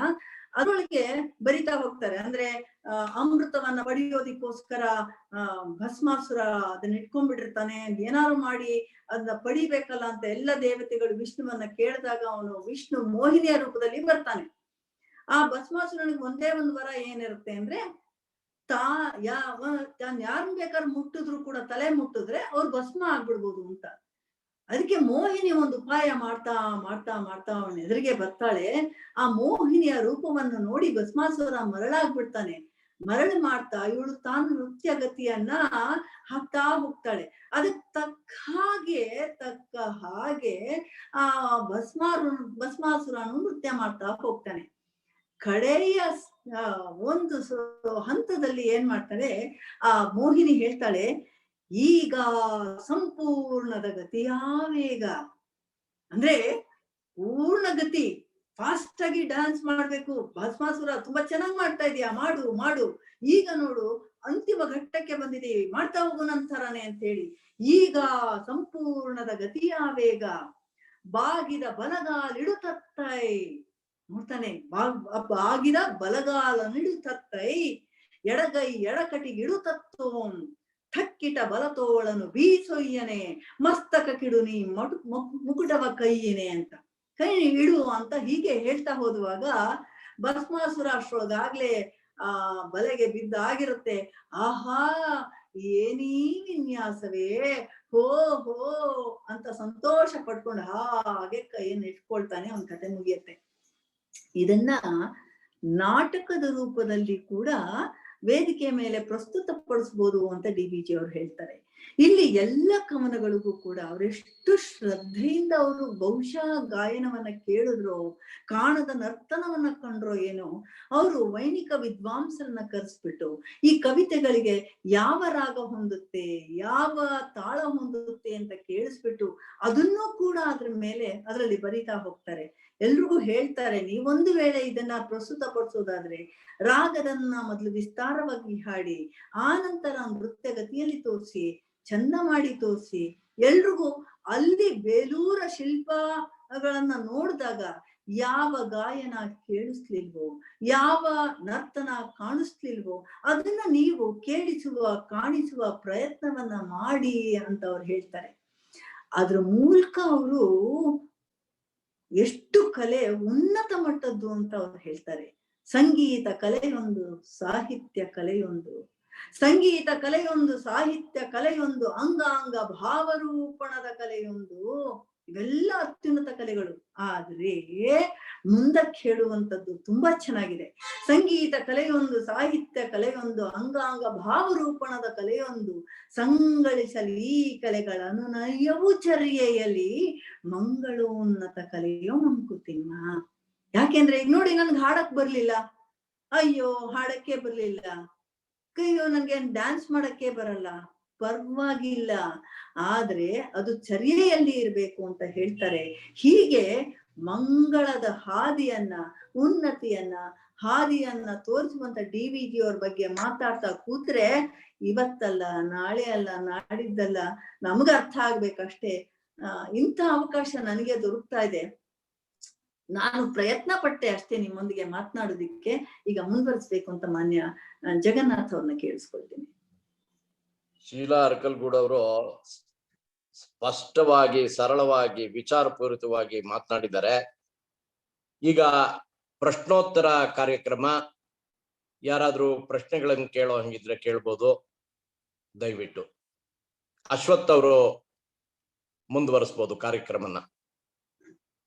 ಆಗ್ಲಿ ಸರ್. ಈಗ ಯಾರಿಗಾದ್ರೂ ಪ್ರಶ್ನೆಗಳನ್ನ ಕೇಳೋರಿದ್ರೆ ಅಥವಾ ಅಭಿಪ್ರಾಯಗಳನ್ನ ಹೇಳೋರಿದ್ರೆ ಇನ್ನೂ ಒಂದು 8-10 ನಿಮಿಷ ಅವಕಾಶ ಇರುತ್ತೆ. ದಯವಿಟ್ಟು ಪ್ರಶ್ನೆಗಳು ಅಥವಾ ಅಭಿಪ್ರಾಯ ಹೇಳೋರಿದ್ರೆ ಹೇಳ್ಬೋದು. 8:00ವರೆಗೆ ಈ ಕಾರ್ಯಕ್ರಮವನ್ನ ಮುಕ್ತಾಯ ಮಾಡೋಣ ಅಂತ ಅನ್ಕೊಂಡಿದ್ದೀವಿ. ನಮಸ್ಕಾರ. ನಾನು ತನಾಶಿ ಮಾತಾಡ್ತೀನಿ ಸರ್. ನಮಸ್ಕಾರ ಸರ್. ಇಂದಿನ ಕಾರ್ಯಕ್ರಮ ನಮ್ಮ ಸಾಹಿತ್ಯ ವಲಯದಲ್ಲಿ ಕಾಂತಾ ಸಂವಿಧಾನದಂತೆ ಬಹಳ ಅನನ್ಯವಾಗಿ ಮೂಡಿಬಂತು. ಪ್ರಭುವಿನಂತೆ ಆಜ್ಞೆ ಮಾಡಿ ಹೇಳುವುದು ಒಂಥರವಾದರೆ, ಗೆಳೆಯನಂತೆ ಬೋಧನೆ ಮಾಡುವುದು ಇನ್ನೊಂಥರ. ಆದ್ರೆ ಪತ್ನಿಯಂತೆ ಹೆಣ್ಣಾಗಿ ಪಕ್ಕದಲ್ಲಿ ಕುಳಿತು ಹೇಳುವಂತಹ ವಿಚಾರ ಅತ್ಯದ್ಭುತವಾದದ್ದು. ಅಲ್ಪದಲ್ಲಿ ಕಲ್ಪವನ್ನ ಸಾಧಿಸಿದ ಶೀಲಾರವರಿಗೆ ಮೊದಲ ಅಭಿನಂದನೆಗಳು. ಇಂದು ಗೋವಿಂದಪ್ಪಯ್ಯ ಅವರನ್ನ ನಾವು ನೆನ್ಕೊಂಡು ಜೀವನವನ್ನ ಅದ್ಭುತವಾಗಿ ಅವರು ಒಂದು ಸಾಲಿನಲ್ಲಿ ಹೇಳ್ತಾರೆ, ನರನು ಕೆರಳುವ ಹುಂಬ ಬಾಳು ಯೂಪಸ್ತಂಭ ಅಂತ ಹೇಳಿ ಅವರ ಗೊಲ್ಗೊತಾದ. ಪೂತಿನ ಅವರಂತೂ ಭಾಗವತದ ಕವಿ ಅಂತಲೇ ಬಹಳ ಪ್ರಸಿದ್ಧರಾದವರು.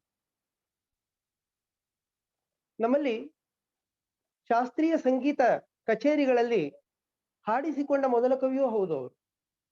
ಅವರನ್ನ ಭಾಗವತದ ಕವಿ ಅಂತ ಕೂಡ ಕರಿತೇವೆ ನಾವು, ಅದ್ಭುತದ ಕಥನ ಕವಿ ಕೂಡ. ಇನ್ನು ಶರೀಫರು ನಮ್ಮ ನಡುವಿನ ದ್ರಷ್ಟಾರರು, ತಿಳಿದದ್ದನ್ನ ಹಂಚಿಕೊಟ್ಟವರು. DVG ಅವ್ರ ಬಗ್ಗೆ ಬಹಳ ಚೆನ್ನಾಗಿ ಹೇಳಿದ್ದಾರೆ. ಅವರ ಏನು ಅಂತಃಪುರ ಗೀತೆಗಳಿದೆ ಅದರ ಬಗ್ಗೆ ನಾನು ಅಧ್ಯಯನ ಮಾಡ್ತಾ ಇದ್ದೇನೆ ಕಳೆದ 3 ವರ್ಷಗಳಿಂದ. ಬಹುಶಃ ಇನ್ನೊಂದು ವರ್ಷದಲ್ಲಿ ಅದರ ಅಧ್ಯಯನ ಪೂರ್ಣವಾಗಿ ಒಂದು ಕೃತಿ ಬರುತ್ತೆ ಅಂತ ಅನ್ಕೊಂಡಿದ್ದೆ. ಏನು ಅಮ್ಮ ಹೇಳಿದ್ರು, ಏನಿ ಮಹಾನಂದವೇ ಕೃತಿ ಅವರ ಮುರಜಾಮೋದೆ ಕವನದ್ದು.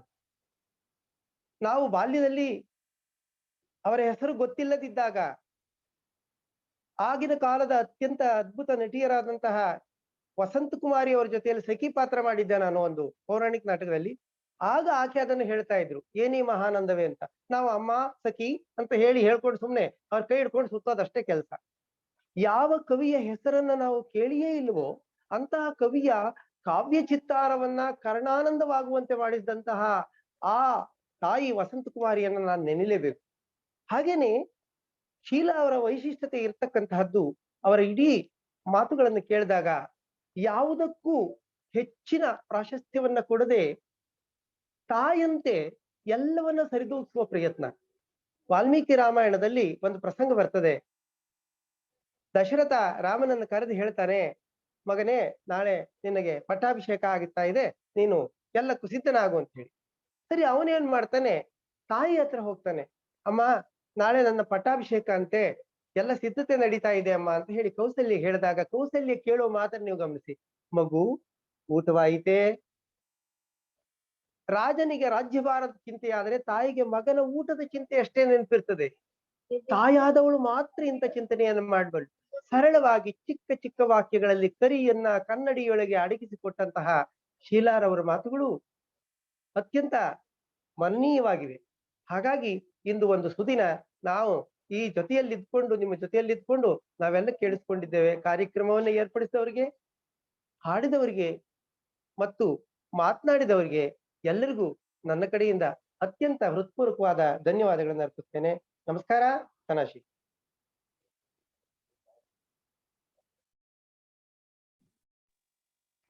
ಧನ್ಯವಾದಗಳು ಗುರುಗಳೇ. ಬೇರೆ ಯಾರಾದ್ರೂ ಪ್ರಶ್ನೆಗಳನ್ನ ಕೇಳೋರಿದ್ರೆ ಕೇಳ್ಬಹುದು. ಅಥವಾ ಅಶ್ವಥ್ ಅವರೇ, ಸುಮತಿ ಮಾತಾಡ್ತಾ ಇದ್ದೀನಿ. ಹೇಳಿ ಹೇಳಿ ಸುಮತಿ ಹೇಳಿ. ಶೀಲಾ ಮೇಡಮ್, ನಾನು ಸುಮತಿ ಮದ್ದೇನಹಳ್ಳಿ. ನಮ್ಮ ಈ ಕಾರ್ಯಕ್ರಮವನ್ನ ನಿಮ್ಮ ಉಳಿದ ವಿದ್ಯಾರ್ಥಿನಿಯರು ಕೆಲವರು ಕೇಳಿಸ್ಕೊಂಡಿದ್ದೇವೆ.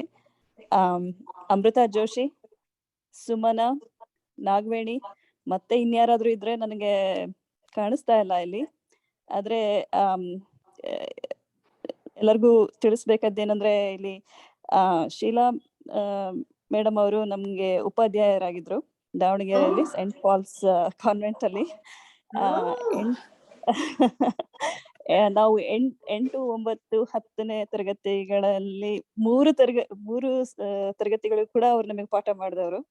ನಮ್ಗೆ ಫಿಸಿಕ್ಸ್ ಮತ್ತು ಕೆಮಿಸ್ಟ್ರಿ ಮತ್ತು ಹಿಂದಿ ಮಾಡಿದ್ದು ನನಗೆ ಚೆನ್ನಾಗಿ ನೆನಪಿದೆ.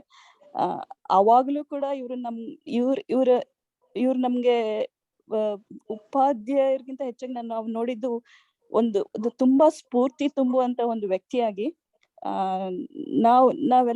ನಮ್ಗೆಲ್ಲರಿಗೂ ಬಹಳಷ್ಟು ವಿದ್ಯಾರ್ಥಿನಿಯರಿಗೆ ಅವ್ರ ಬಗ್ಗೆ ನಾವು ಇಂದಿಗೂ ಮಾತಾಡ್ಕೊಳ್ತೀವಿ ನಮ್ಮ ಗ್ರೂಪ್ ನಲ್ಲಿ. ಅವರ ವಿಚಾರಗಳನ್ನ ಕೇಳಿದ್ದು ಇವತ್ತು ನಮ್ಮ ಭಾಗ್ಯ ಅಂತ ಹೇಳ್ಬೋದು. ಅವ್ರು ಹೇಳೋದು ಅಷ್ಟೇ ಅಲ್ಲ, ಅವ್ರ ಜೀವನ ಕೂಡ ಹಾಗೆ, ಅವ್ರು ಏನ್ ಹೇಳ್ತಾರೆ ಅವ್ರು ಹಾಗೆ ಬದುಕ್ತಾರೆ. ಅದನ್ನ ನಾವು ಕಣ್ಣಾರೆ ನೋಡಿದೀವಿ. ಬಹಳ ಸಂತೋಷ ಆಯ್ತು. ಇದು ನನ್ಗೆ ಇವತ್ತು ನಿಜವಾಗ್ಲೂ ವಿಮರ್ಶೆ ಮಾಡೋದಕ್ಕಿಂತ ಹೆಚ್ಚಾಗಿ ಒಂದು just enjoying the whole discourse ಅಂತ ಹೇಳ್ಬೇಕಷ್ಟೇ. Thank you. ಸುಮತಿ ಅವರ ಯಾರು ಮಾತಾಡಿದ್ದು ಹೆಸರು ಗೊತ್ತಾಗ್ಲಿಲ್ಲ? ಸುಮತಿ ಮೇಡಮ್, ಸುಮತಿ. ಎಂತ ಖುಷಿ ನೋಡಪ್ಪ. ಹೇಗೆ ಬದುಕು ಯಾರ್ಯಾರನ್ನ ಎಲ್ಲೆಲ್ಲಿ ಒಟ್ಟೊಟ್ಟಿಗೆ ಹೀಗೆ ತಂದು ಸೇರ್ಸುತ್ತೆ ಅನ್ನೋದೇ ಗೊತ್ತಿಲ್ಲ. ತುಂಬಾ ತುಂಬಾ ಖುಷಿ ಆಯ್ತು ಸುಮತಿ ಮಾತನ್ನ ಕೇಳಿ. ಆಮೇಲೆ ಮತ್ತೆ ಮಾತಾಡೋಣ, ಪರಸ್ಪರ ಮಾತಾಡೋಣ. ತುಂಬಾ ಖುಷಿ ಆಯ್ತು. ಖಂಡಿತ. Thank you. ನಮಸ್ಕಾರ ಶೀಲಾ ಮೇಡಮ್, ನಾನು ನಿಮ್ಮ ಸ್ಟೂಡೆಂಟ್ ಸೆಂಟ್ ಕಾನ್ವೆಂಟ್ ಅಲ್ಲಿ. ನಿಮಗೆ ನೆನಪಾಯ್ತಾ? ಸುಮಾ, ನಾವು ಟ್ವಿನ್ಸ್. ರೂಪಾ, ಸುಧಾ. ನೆನಪಿದೆ. ನಾನು ಏನ್ ಹೇಳಿ? Sudha HP, Suma HP. ಗೊತ್ತಪ್ಪ, ಗೊತ್ತು. Sudha HP, Suma HP. ಗೊತ್ತಿಲ್ದೆ ಹೇಗೆ? ತುಂಬಾ ಚೆನ್ನಾಗಿತ್ತು ಕಾರ್ಯಕ್ರಮ. ನಿಮ್ಮನ್ನ ನೋಡಿ ತುಂಬಾ ಖುಷಿ ಆಯ್ತು. ನನಗೂ ಅಷ್ಟೇ ಖುಷಿ ಆಗ್ತಾ ಇದೆ ಈಗ ನಿಮ್ಮ ಮಾತು ಕೇಳ್ತಾ. ತುಂಬಾ ಖುಷಿ ನಾನು ಆಗ್ತದೆ. ನಾನು ಇಲ್ಲಿ ಡೆಟ್ರಾಯ್ಟ್ ಅಲ್ಲಿ ಇದ್ದೀನಿ. ಸುಮಾ ಸಿಕ್ಕಿದ್ಲು ಅಂತ ಹೇಳಿದ್ಲು. ಕರೆಕ್ಟ್. ನಮಸ್ಕಾರ ಅಶ್ವಥ್ ಅವ್ರೆ, ನಾನು ಸುದರ್ಶನ್ ವೈಫ್. ತುಂಬಾ ಸಂತೋಷ. ಓಕೆ ಓಕೆ, ಚೆನ್ನಾಗಿದಾರ ಎಲ್ಲರೂ? ಸುದರ್ಶನ ಚೆನ್ನಾಗಿದಾರ? ಹಾ, ಎಲ್ಲ ಚೆನ್ನಾಗಿದ್ದೀವಿ. ಚೆನ್ನಾಗಿತ್ತು ಕಾರ್ಯಕ್ರಮ. Thank you thank you. ಮತ್ತೆ ನಾನು ಆಮೇಲೆ ಮಾತಾಡ್ತೀನಂತೆ. ಹಾ ಸರಿ. ಓಕೆ, ಜಾಯ್ನ್ ಆಗಿದ್ದಕ್ಕೆ ತುಂಬಾ ಥ್ಯಾಂಕ್ಸ್.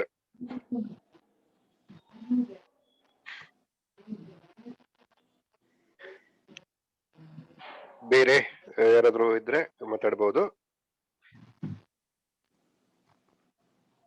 ಓಕೆ, ಇವತ್ತಿನ ಈ ಕಾರ್ಯಕ್ರಮ ತುಂಬಾ ವಿಶೇಷವಾಗಿರ್ತಕ್ಕಂತ ಕಾರ್ಯಕ್ರಮ. ನಮ್ಮ ಈ ಸಮಾನ ಮನಸ್ಕರು ಗ್ರೂಪ್ ನ ಬದುಕು ಬದಲಿಸೋಣ ವಿಡಿಯೋ ಸಂವಾದದಲ್ಲಿ ನಡೆದಂತಹ ಅತ್ಯುತ್ತಮ ಕಾರ್ಯಕ್ರಮಗಳಲ್ಲಿ ಇವತ್ತಿನ ಈ ಕಾರ್ಯಕ್ರಮ ಕೂಡ ಒಂದು. ಇದುವರೆಗೆ ಶೀಲಾ ಮೇಡಮ್ ಎಷ್ಟು ಅದ್ಭುತವಾಗಿ ವಿದ್ವತ್ಪೂರ್ಣವಾಗಿ ಮಾತಾಡಿದ್ರು ಅಂತಂದ್ರೆ ನಂಗೆ ತುಂಬಾ ಆಶ್ಚರ್ಯ ಆಗುತ್ತೆ. ಯಾಕೆಂದ್ರೆ ಅವರು ಬರೀ ಮೊಬೈಲ್ ಅನ್ನ ನೋಡ್ಕೊಂಡು ಒಂದ್ ರೀತಿ ರೆಕಾರ್ಡೆಡ್ ಇದ್ರ ತರ ಎಲ್ಲ ಮುಂಚೆನೆ ಒಂಥರ ಪ್ರೀ ರೆಕಾರ್ಡೆಡ್ ಇದನ್ನ ಸುಮ್ನೆ ಆನ್ ಮಾಡಿ ಬಿಟ್ಟ ಹಾಗೆ ಮಾತಾಡ್ತಾ ಹೋದ್ರು ಉದ್ದಕ್ಕೂ. ತುಂಬಾ ಖುಷಿ ಆಯ್ತು. ಮತ್ತೆ ಆ ಸಂದರ್ಭಕ್ಕೆ ತಕ್ಕಂಗೆ ಮತ್ತೆ ಜಗನ್ನಾಥ್ ಅವ್ರ ಕೇಳಿದ ಪ್ರಶ್ನೆಗೆ ಕೂಡ ತುಂಬಾ ಸ್ಪಷ್ಟವಾಗಿ ಉತ್ತರಗಳನ್ನ ಕೊಡ್ತಾ ಬಂದ್ರು. ತುಂಬಾ ಖುಷಿ ಆಗುತ್ತೆ. ಇಷ್ಟೆಲ್ಲ ನಿರರ್ಗಳವಾಗಿ ನಿರಂತರವಾಗಿ ಮಾತಾಡ್ಬೇಕು ಅಂತಂದ್ರೆ ಅವರು DVG ಅವ್ರ ಬಗ್ಗೆ ಎಷ್ಟೆಲ್ಲ ಅಧ್ಯಯನ ಮಾಡಿದ್ರೆ ಅನ್ನೋದು ತುಂಬಾ ಚೆನ್ನಾಗಿ ಅರ್ಥ ಆಗುತ್ತೆ. ಹಾಗೇನೆ ತನಾಶಿ ಗುರುಗಳು ಕೂಡ DVG ಅವ್ರ ಬಗ್ಗೆ ಸಾಕಷ್ಟು ಅಧ್ಯಯನವನ್ನ ಮಾಡಿದ್ದಾರೆ. ನನಗೆ ಆಗಿಂದ ಒಂದು ವಿಷಯ ಅನ್ನಿಸ್ತಾ ಇತ್ತು, ಏನಂತಂದ್ರೆ ನಾನು ಪ್ರತಿ ದಿವಸ ಬೆಳಗ್ಗೆ ಎದ್ದ ಮೇಲೆ ಇವತ್ತು ಏನ್ ಬರಿಲಪ್ಪ ಅಂತ ಯೋಚನೆ ಮಾಡಿ ಏನೋ ಒಂದು ಬಾಲಿಶವಾಗಿ ಒಂದು 2 ಪೇಜ್ ಬರೆದು ಪೋಸ್ಟ್ ಮಾಡ್ಬಿಡ್ತೀನಿ. ಈಗ ಅನಿಸ್ತಾ ಇದೆ, ಅಯ್ಯೋ ಇಷ್ಟೆಲ್ಲಾ ವಿದ್ವತ್ಪೂರ್ಣವಾಗಿ ಇರ್ತಕ್ಕಂಥವ್ರು, ವಿದ್ವತ್ ಇರ್ತಕ್ಕಂಥವ್ರು, ವಿಚಾರಗಳನ್ನ ತಿಳ್ಕೊಂಡಿರೋರು ಇರುವಂತ ಗ್ರೂಪ್ ಅಲ್ಲಿ ನಾನು ಪ್ರತಿ ದಿವಸ ಏನೋ ಒಂದಿಷ್ಟು ಬರ್ದ್ಬಿಡ್ತೀನಲ್ಲ ಅಂತ ಅನ್ಸ್ತಾ ಇದೆ. ಇನ್ ಮುಂದೆ ಸ್ವಲ್ಪ ಜಾಗರೂಕನಾಗಿ ಬರಿಬೇಕು, ಒಂದಿಷ್ಟು ಓದಿ ಬರಿಬೇಕು ಅಂತ ಅನ್ನಿಸ್ತಾ ಇದೆ. ತುಂಬಾ ಖುಷಿ ಆಯ್ತು ಇವತ್ತಿನ ಕಾರ್ಯಕ್ರಮ. ಜಗನ್ನಾಥ್ ಅವರು ಕೂಡ ತುಂಬಾ ಚೆನ್ನಾಗಿ ಕಾರ್ಯಕ್ರಮವನ್ನ ನಡೆಸ್ಕೊಟ್ಟಿದ್ದಾರೆ. ಮೊದಲನೇದಾಗಿ ಶೀಲಾ ಮೇಡಮ್ ಅವ್ರಿಗೆ ಸಮಾನ ಮನಸ್ಕರ ಗ್ರೂಪ್ ನ ಎಲ್ಲರ ಪರವಾಗಿ ಮತ್ತೆ ಇವತ್ತೇನು ಕಾರ್ಯಕ್ರಮಕ್ಕೆ ಜಾಯಿನ್ ಆಗಿದ್ದಾರೆ ಅವರ ಸ್ಟೂಡೆಂಟ್ಸ್ ಅಥವಾ ಅವರ ಪರಿಚಯದವರು, ನಮ್ಮ ಪರಿಚಯದವರು ಎಲ್ಲ ಯಾರ್ಯಾರು ಜಾಯಿನ್ ಆಗಿದ್ದಾರೆ ಅವರೆಲ್ಲರ ಪರವಾಗಿ ಅತ್ಯಂತ ಹೃದಯಪೂರ್ವಕವಾದಂತಹ ಧನ್ಯವಾದಗಳನ್ನ ಅವ್ರಿಗೆ ಅರ್ಪಿಸ್ತೀನಿ ಶೀಲಾ ಮೇಡಮ್ ಅವ್ರಿಗೆ. ಹಾಗೇನೆ ಇವತ್ತಿನ ಕಾರ್ಯಕ್ರಮವನ್ನ ತುಂಬಾ ಚೆನ್ನಾಗಿ ನಿರ್ವಹಣೆ ಮಾಡಿದ್ದಾರೆ ಜಗನ್ನಾಥ್ ಅವರು. ಸೊ ಜಗನ್ನಾಥ್ ಅವರ ವಿಷಯ ನಾನು ಅವ್ರನ್ನ ಆರಂಭದಲ್ಲೇ ಪರಿಚಯ ಅವ್ರನ್ನು ಮಾಡ್ಕೊಡ್ಬೇಕಿತ್ತು. ಈಗಾಗ್ಲೇ ಅವರು 2-3 ಕಾರ್ಯಕ್ರಮಗಳನ್ನ ತುಂಬಾ ಚೆನ್ನಾಗಿ ನಿರೂಪಣೆ ಮಾಡಿ ಎಲ್ಲರಿಗೂ ಪರಿಚಿತರಾಗಿದ್ದಾರೆ. ಹಾಗಾಗಿ ಅದಕ್ಕೊಂದಿಷ್ಟು ಸಮಯ ಕಳೆಯೋದು ಬೇಡ ಅಂತ ಹೇಳಿ ಅವ್ರ ಪರಿಚಯವನ್ನ ಮತ್ತೆ ನಾನು ಪುನರಾವರ್ತನೆ ಮಾಡ್ಲಿಲ್ಲ. ಒಂದು ಜಗನ್ನಾಥ್ ಅವ್ರ ಬಗ್ಗೆ ನಂಗೆ ತುಂಬಾ ಖುಷಿ ಆಗೋದಂತ ಹೇಳಿದ್ರೆ, ಖಂಡಿತವಾಗಿ ನಾಳೆ ಬೆಳಗ್ಗೆ ಅವ್ರ ಫೋನ್ ಬರುತ್ತೆ, ಸರ್ ಮುಂದಿನ ತಿಂಗಳ ಏನ್ ಕಾರ್ಯಕ್ರಮ ಮಾಡೋಣ ಅಂತ ಹೇಳಿ. ಸೊ ನಾಳೆಯಿಂದಲೇ ಮುಂದಿನ ತಿಂಗಳ ಕಾರ್ಯಕ್ರಮಕ್ಕೆ ಅವರು ತಯಾರಿ ಶುರು ಮಾಡ್ಬಿಡ್ತಾರೆ.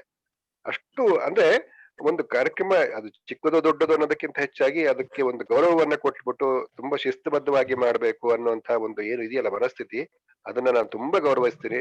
ಅವರು ಆ ರೀತಿ ಮಾಡಿದ್ರೆ ಇಂತಹ ಕಾರ್ಯಕ್ರಮಗಳು ಅಚ್ಚುಕಟ್ಟಾಗಿ ಮತ್ತು ವಿದ್ವತ್ಪೂರ್ಣವಾಗಿ ಎಲ್ಲರಿಗೂ ಇಷ್ಟವಾಗೋ ರೀತಿಯಲ್ಲಿ ನಡ್ಕೊಂಡು ಬರೋದಕ್ಕೆ ಸಾಧ್ಯ ಇದೆ. ಅವರಿಗೆ ಕೂಡ ನಮ್ಮ ಸಮಾನ ಮನಸ್ಕರು ಗ್ರೂಪ್ ನ ಎಲ್ಲರ ವತಿಯಿಂದ ಹೃದಯಪೂರ್ವಕಂತಹ ಧನ್ಯವಾದಗಳನ್ನ ಅರ್ಪಿಸ್ತೀನಿ. ಹಾಗೆಯೇ ಇವತ್ತಿನ ಈ ಕಾರ್ಯಕ್ರಮದಲ್ಲಿ ಶ್ರೀಮತಿ ಮಾಲಿನಿ ಅವರು, SS ಚಂದ್ರಶೇಖರ್ ಅವರು, BN ಸುಬ್ರಹ್ಮಣ್ಯ ಸರ್, ಶ್ರೀಮತಿ ವಿಜಯಶ್ರೀ ವೆಂಕಟೇಶ್ ಅವರು, ಧನಾಶಿ ಗುರುಗಳು, ಸುಮತಿ ಮುದ್ದೇನಹಳ್ಳಿ ಅವರು, ಶ್ರೀಮತಿ ಸುಧಾ, ಇವರೆಲ್ಲರೂ ಕೂಡ ಭಾಗವಹಿಸಿದ್ದಾರೆ. ತುಂಬಾ ಚೆನ್ನಾಗಿ ಹಾಡುಗಳನ್ನ ಹೇಳಿದ್ದಾರೆ, ಮಾತುಗಳನ್ನ ಆಡಿದ್ದಾರೆ. ಮತ್ತೆ ಇವತ್ತಿನ ಕಾರ್ಯಕ್ರಮಕ್ಕೆ ತುಂಬಾ ನಂಗೂ ಗೊತ್ತಿರ್ಲಿಲ್ಲ ಶೀಲಾ ಮೇಡಮ್ ಅವರ ಸ್ಟೂಡೆಂಟ್ಸ್ ಎಲ್ಲ ಇಷ್ಟು ಜನ ಇದ್ದಾರೆ, ಇವರೆಲ್ಲ ಜಾಯಿನ್ ಆಗಿದ್ದಾರೆ ನಂಗೂ ಕೂಡ ಗೊತ್ತಿರ್ಲಿಲ್ಲ. ಸುಮತಿ ಮೇಡಮ್ ಅವರು ಅವರ ಪರಿಚಯವನ್ನ ಮತ್ತಷ್ಟು ಚೆನ್ನಾಗಿ ಮಾಡಿಕೊಟ್ಟಿದ್ದಾರೆ. ಸೊ ಇವತ್ತಿನ ಕಾರ್ಯಕ್ರಮದಲ್ಲಿ ತಮ್ಮ ಮಾತುಗಳ ಮೂಲಕ, ಹಾಡುಗಳ ಮೂಲಕ ಭಾಗವಹಿಸಿರ್ತಕ್ಕಂಥ ಎಲ್ಲ ಕಲಾವಿದರಿಗೂ ಕೂಡ ಹೃದಯಪೂರ್ವಕವಂತಹ ಧನ್ಯವಾದಗಳನ್ನ ಅರ್ಪಿಸ್ತೀನಿ. ಮತ್ತೆ ಇವತ್ತಿನ ಕಾರ್ಯಕ್ರಮ ತುಂಬಾ ಚೆನ್ನಾಗಿ ಯಶಸ್ವಿಯಾಗಿ ಮೂಡಿ ಬಂದಿರೋದಕ್ಕೆ ಸಾಕಷ್ಟು ಜನ ಈ ಕಾರ್ಯಕ್ರಮಕ್ಕೆ ಜಾಯಿನ್ ಆಗಿದ್ದೀರಾ. ತುಂಬಾ ಪ್ರೋತ್ಸಾಹಕರವಾಗಿ ನಮಗೆ ಇಂತಹ ಕಾರ್ಯಕ್ರಮಗಳನ್ನ ಮಾಡೋದಕ್ಕೆ ತುಂಬಾ ಪ್ರೋತ್ಸಾಹವನ್ನ ಕೊಡ್ತಾ ಇದ್ದೀರಾ. ಹಾಗಾಗಿ ಎಲ್ಲರಿಗೂ ಕೂಡ ನಾನು ವೈಯಕ್ತಿಕವಾಗಿ ಮತ್ತೆ ನಮ್ಮ ಗ್ರೂಪ್ ನ ಎಲ್ಲರ ಪರವಾಗಿ ಹೃದಯಪೂರ್ವಕ ಧನ್ಯವಾದಗಳನ್ನ ಅರ್ಪಿಸ್ತೀನಿ. ಮುಂದಿನ ಶನಿವಾರ ಕೊನೆಯ ಶನಿವಾರ ಆಗಿರುತ್ತೆ. ಹಾಗಾಗಿ ಒಂದು ಆರೋಗ್ಯದ ವಿಚಾರಕ್ಕೆ ಸಂಬಂಧಪಟ್ಟಂತೆ ಡಾಕ್ಟರ್ ರತ್ನಾಕರ್ ಅವರು ಮಾತಾಡಿದ್ದಾರೆ. ಸಾಧ್ಯವಾದ ಮಟ್ಟಿಗೆ ಎಲ್ಲರೂ ಜಾಯಿನ್ ಆಗ್ಬೇಕು, ಇನ್ನೂ ಹೆಚ್ಚಿನ ಸಂಖ್ಯೆಯಲ್ಲಿ ಜಾಯಿನ್ ಆಗ್ಬೇಕು ಅಂತ ಹೇಳಿ ನಾನು ನನ್ನದೊಂದು ಕಡೆಯ ಮಾತು. ಹೇಳಿ ಮೇಡಮ್, ಹೇಳಿ. ಕ್ಷಣವದೊಂದೇ ಅನಂತ ಕಾಲ ತಾನಾಗುವುದು ಅಂತಾರೆ. ಕ್ಷಣವದೊಂದೇ ಅನಂತ ಕಾಲ ತಾನಾಗುವುದು, ಅನುಭವಕ್ಕೆ ಸತ್ಯ ಶಿವ ಸೌಂದರ್ಯದ ಮರೆ. ಮನತುಂಬು ಶಶಿಯಾಗಿ ನೆನಪು ಅಮೃತವಾಗುವುದು, ಕ್ಷಣದೊಳಕ್ಷಯ ಕಾಣು ಮಂಕುತಿಮ್ಮ ಅಂತ. ಅಂಥ ಕ್ಷಣಗಳು ನನ್ನ ಬದುಕಿನಲ್ಲಿ ಇವತ್ತು ಬಂದು ಅಕ್ಷಯವಾಗಿ ಬಹುಶಃ ಅಮೃತವನ್ನ ನನ್ನ ಬದುಕಿಗೆ ನೀಡಿದೆ. ಇಂಥ ಕ್ಷಣವನ್ನ ದೊರಕಿಸಿಕೊಟ್ಟಿದ್ದು ಈ ಸಮಾನ ಮನಸ್ಕರು ವೇದಿಕೆ, ಇದರ ಮುಖ್ಯಸ್ಥರಾದಂತಹ ರೂವಾರಿಯಾದಂತಹ ಅಶ್ವಥ್ ಅವ್ರಿಗೆ, ಆಮೇಲೆ ನನಗೆ ಮೊದಲು ಕೇಳಿದಂತ ಲಲಿತಾರಾವ್ ಮೇಡಮ್ಗೆ, ಎಲ್ಲ ಸದಸ್ಯರಿಗೆ, ಇಲ್ಲಿ ಹಾಜರಿರುವಂತ ಪ್ರತಿಯೊಬ್ಬರಿಗೂ, ಮತ್ತೆ ಹಾಡ್ದಂತವ್ರಿಗೆ, ಜಗನ್ನಾಥ್ ಅವರು ಬಹಳ ಅದ್ಭುತವಾಗಿ ನಿರೂಪಣೆಯನ್ನ ಮಾಡಿದ್ರು. ಅವ್ರಿಗೆ ತನಾಶಿಷ್ಟ ಒಂದು ಒಳ್ಳೆಯ ಮಾತನ್ನ ಹಾಡಿದ್ರು, ಕುರುಪನ್ನ ಕೊಟ್ರು. ಹೌದಲ್ವಾ, ಇನ್ನಷ್ಟು ಕಲಿಬೇಕು, ಮತ್ತಷ್ಟು ಓದ್ಬೇಕು ಅಂತ ಅನ್ಕೊಳ್ಳೋ ಹಾಗೆ ಮಾಡಿದ್ರು. ಈ ಮೂಲಕ DVG ಅವರ ಬಗ್ಗೆ ಕಿಂಚಿತ್ ಅಂದ್ರೆ ಕಿಂಚಿತ್ 0.0001 ಅಂತ ಹೇಳ್ಬೋದಾ, ಅಷ್ಟನ್ನ ತಿಳ್ಕೊಳ್ಳುವಂತ ಅವಕಾಶ ಸಿಕ್ತು. ಅವರ ಮಾತನ್ನ ಮಾಡಿ ಆನಂದ ಪಡೋದಿಕ್ಕೆ ಸಾಧ್ಯ ಆಯ್ತು. ಇಂಥ ಅವಕಾಶಕ್ಕಾಗಿ ಎಲ್ಲರಿಗೂ ಕೂಡ ನನ್ನ ಹೃತ್ಪೂರ್ವಕವಾದ ನಮಸ್ತೆ. ತುಂಬಾ ಸಂತೋಷ ಮೇಡಮ್. ನಮಗೂ ಕೂಡ ಎಲ್ಲರಿಗೂ ಕೂಡ ಇವತ್ತಿನ ಕಾರ್ಯಕ್ರಮ ತುಂಬಾ ಖುಷಿ ಕೊಟ್ಟಿದೆ. ಇನ್ನು ಮುಂದೆ ಕೂಡ ಇದೇ ರೀತಿಯ ಕಾರ್ಯಕ್ರಮಗಳು ಈ ವೇದಿಕೆ ಮೂಲಕ ನಡೀಲಿ, ನಿಮ್ಮೆಲ್ಲರ ಸಹಕಾರ ಇರ್ಲಿ ಅಂತ ಹೇಳಿ ಎಲ್ಲರಲ್ಲಿ ವಿನಂತಿಸ್ತಾ ಇವತ್ತಿನ ಈ ಕಾರ್ಯಕ್ರಮವನ್ನ ಇಲ್ಲಿಗೆ ಮುಕ್ತಾಯ ಮಾಡ್ತಾ ಇದ್ದೀವಿ. ಇದು ಇಡೀ ಕಾರ್ಯಕ್ರಮ ನಮ್ಗೆ ರೆಕಾರ್ಡಿಂಗ್ ಆಗಿದೆ. ನಾಳೆ ಅಥವಾ ನಾಡಿದ್ರಲ್ಲಿ ಇದರ ಒಂದು ವಿಡಿಯೋ ಲಿಂಕ್ ಅನ್ನ ನಿಮಗೆ ಗ್ರೂಪ್ ಅಲ್ಲಿ ಶೇರ್ ಮಾಡ್ತೀನಿ. ಅಥವಾ ಈ ಗ್ರೂಪ್ ಅಲ್ಲಿ ಇಲ್ಲದೆ ಇದ್ದವರು ಇದು ಬೇಕು ಅಂತ ಹೇಳಿ ನನ್ನ ಒಂದು ನಂಬರ್ಗೆ ಮೆಸೇಜ್ ಮಾಡಿದ್ರೆ ಕೂಡ ಶೀಲಾ ಮೇಡಮ್ ಅವರ ಸ್ಟೂಡೆಂಟ್ಸ್ ಅವರು ಯಾರಾದ್ರೂ ನಮ್ಮ ಗ್ರೂಪ್ ಅಲ್ಲಿ ಇಲ್ಲದೆ ಇದ್ದವರು ಕೂಡ ಈ ಒಂದು ಕಾರ್ಯಕ್ರಮದ ವಿಡಿಯೋ ಲಿಂಕ್ ಅನ್ನ ನಾನು ಖಂಡಿತವಾಗಿ ಕಳಿಸ್ತೀನಿ. ಮತ್ತೊಮ್ಮೆ ಎಲ್ಲರಿಗೂ ಧನ್ಯವಾದಗಳನ್ನ ಅರ್ಪಿಸ್ತಾ ಇವತ್ತಿನ ಈ ಕಾರ್ಯಕ್ರಮವನ್ನ ಮುಗಿಸೋಣಂತೆ. ಎಲ್ಲರಿಗೂ ಶುಭರಾತ್ರಿ.